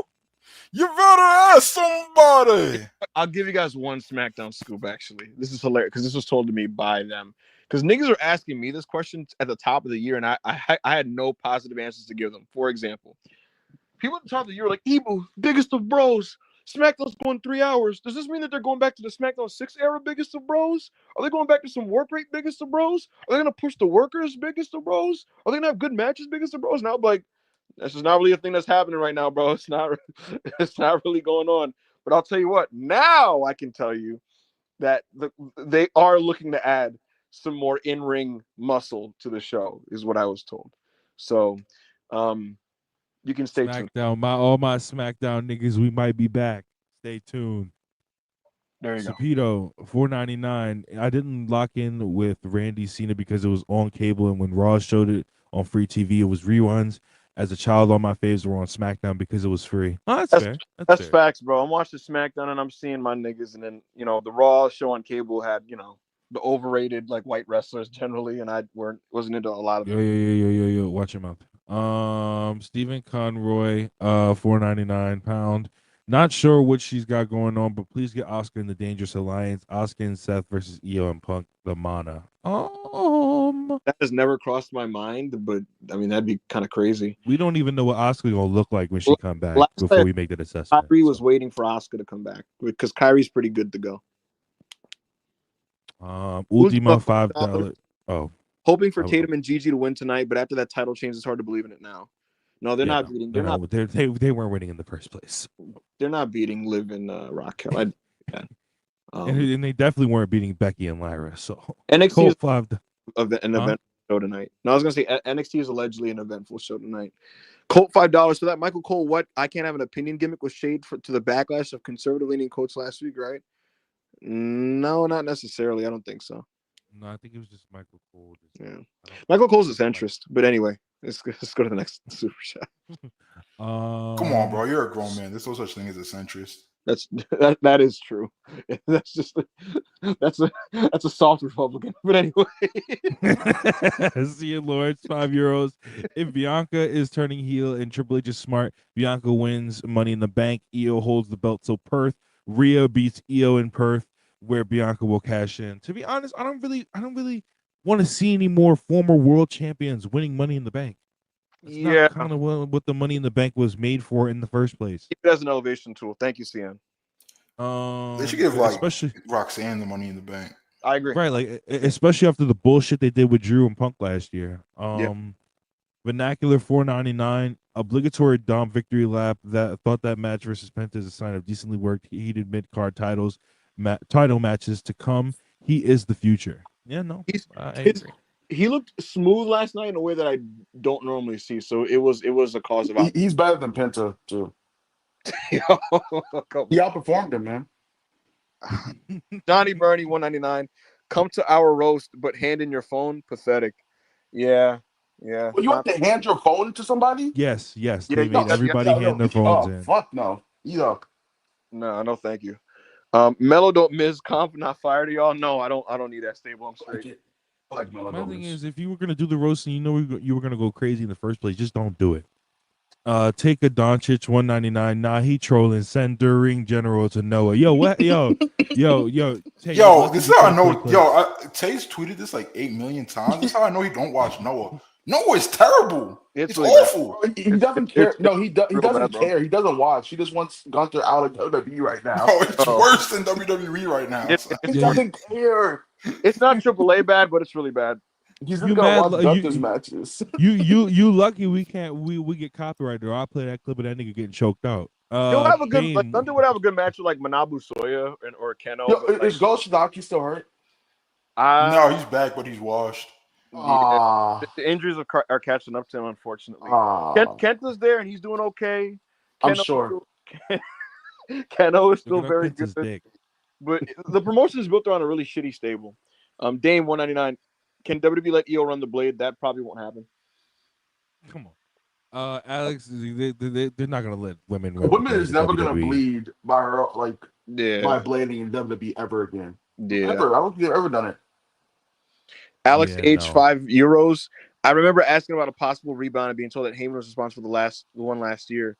Raw was hot last night. Is this that rebound? Well, so I'll say this about it. They knew that they needed to reset I said this earlier already. They wanted to reset the creative coming out of Mania. And Triple H historically, when he's looking for answers, he just gives the ball to Paul Heyman. And he's like, he literally, it's like handing it off to the running back, and it's just kind of, yo, can you gain me like 8 yards on this drive? And then he's just like, okay. And so that's kind of what happened again. So there you go. And yeah, like to reference that, the last time this happened was coming out of SummerSlam when Heyman's initiative really helped Damian Priest get over, and it helped Bronson Reed get over. Corey David, $2. Do you think Bayley goes to AEW? I don't know. I don't know Pam. I don't know nothing about what she wants out of wrestling. She has a 1.5 year on her deal. Boney, $5. WWE talent that work hard to get pushed. That work hard get pushed to the side for title opportunities when a former AEW talent comes through. Miro, Starks, Spears, Jade, Pentacody. Yeah, It's so fire. It's so fire. If you're ex AEW, you got a leg up. And funny thing about this, I have a report on this in Self-Made. So if you join the Discord, I have an extensive report about how talent in WWE feel about this. So there you go. But I didn't see anybody being the next North American champion, but that nigga anyway. So like, I mean, that's the only. No, man. Tristan Jones, $5. Yo, hope y'all are good. Over under on WWF buying TNA in the next 8 to 9 months. I don't think they're gonna buy them, but could I see them being like some type of like subsidiary of TKO or something like that? Perhaps. It's buying them. I guess. Speckles $4.99. Any reaction from outside WWE on the AAA acquisition? And does that acquisition make AEW take the CMLL partnership more serious? And when it comes to Forbidden Door, well, CMLL. I mean, I didn't hear that much from people outside, other than like some wrestlers. I did hear from like 2 AEW wrestlers on it, but like it wasn't any like over the top reaction worth noting. It was just kind of like, okay, this probably means this. The boys are just looking at this like, yo, how does this affect our places to work outside of the big two and things like that? But it's nothing over the top. Alex H 2 euros was thinking about this. Hate that Sammy's Jay's prop. Yeah. It's fire. Again, they know Jay is gonna need some help, and they're like, "Yo, Sammy, you got us, right?" And Sammy's like, "Yeah, I got you." So, yeah, Sammy will not be winning the World Heavyweight Championship. Damn, bro, it's always Sammy, you got us, and never Sammy, we got you. Damn. He don't care. He don't care. He got his money. He don't care. That sounds like a tweet. Yo, can you imagine Sammy tweeting as like, "It's always you got us, and not like we got you." But that is true. That's true. Nah, Sammy cares. He be passively aggressively tweeting, but Yeah. There's people that there are people that are like, yo, I could get treated better elsewhere, and people that are just like, yo, I wish WWE would treat me better. I'm just sit here until they do. Right. Dame $1.99. EO and Steph getting fight forever chance. Yeah, it was a really good match. Really good match yesterday. I don't want you. Wait, fight forever chance. How long did the match go? 14 minutes. 15. It was about 15. Fight forever chance on 14 minutes is not good. Fight forever in a 14-minute What match is wrong with wrestling etiquette, bro? Wrestling fans have lost their minds. I mean, they were packing a lot into that though. Like they're packing a lot. It doesn't matter. Bro, fight forever. I'm not trying to shit on the match, obviously. No, not at all. I'm shit on the fans. Yeah, the fans, bro. You have to go like at least 20 to get 20, I would say 30, bro, for fight forever chance. That shit used to be literally. I'm pretty sure it was born during a Steen Generico match, but that shit used to just be like they have killed each other like so much in a match, and everyone keeps kicking out, and we're like 30 minutes deep into a TLC fucking ROH ladder war, and like they're like fight forever, and now niggas do like fucking a double drop down like 10 minutes in. Like, hold on. Like, fight forever, So it's crazy. You got any more? You got any more super chats, Rob? No, we do not. Am I getting a let's purse for this go. one? Let's go. Joe Dumars denies that he had a mandate to trade Zion Williamson. We're so back. Oh, brother. Go. What did I not Who touch could possibly care about the I purse? touched on the Sami Zayn segment. I touched on the Gunther angle. I touched on the main event. I touched on the thing. I already said about Becky. Tonight, I said it was a good you. match and the angle was good. So yeah, we covered all of Raw. Again, strong episode. Like the first, I want to make something really clear to people because WWE loves to call themselves the storytelling company, but they weren't telling good stories for Mania season. Like, listen, if you're not going to be a wrestling-driven show, then the storylines and angles have to be good, and like they really weren't for most of the Mania TVs. And last night, a show that didn't have a lot of wrestling, but the angles and story advancements were very interesting. So I'll leave you guys with this before we go to Self-Made. And again, I will be in Self-Made for about 10 minutes, folks. And we'll be chit-chatting about some stuff. But I'll give you guys this. I'll give you guys this here. I was told, remember, at Self-Made PW on Twitter, at Self-Made PW, link in the bio. I was told yesterday, Rob, that WWE has mapped out all their major creative, beat for beat, pay-per-view for pay-per-view, from now until SummerSlam. And why is this news? Because this had not been the case for the last 4 months. Oh, really? If you couldn't fucking Man, tell. I couldn't tell when That's they were it. I've had teasing. enough. I need The Rock to show up to SmackDown. Oh, brother. Yo, could you imagine seeing that big board? And he's like, "What the fuck is this?" He's like, "Why?" Bro, he just takes his hand and just starts wiping all that shit off. Yo, nigga pulls a blick out and just shoots the screen. He's like, yo, out of here. Unloads a clip into the whiteboard. He's like, "Yo, never do this shit again." Fuck you mean you got the SummerSlam main event Victor? I figured out. And buy a new whiteboard. Niggas made the SummerSlam main event without calling me. Yo, Gort's is just walking back and forth in the room, randomly punches Paul Heyman in his shit.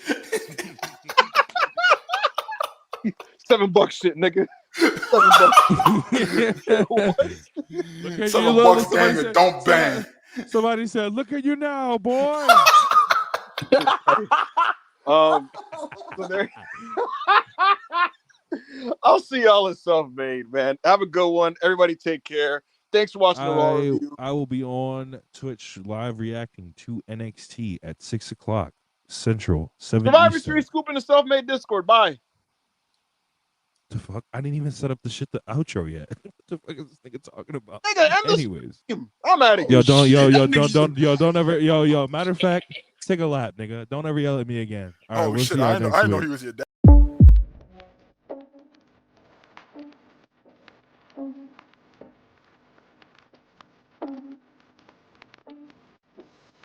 Take a lap, nigga.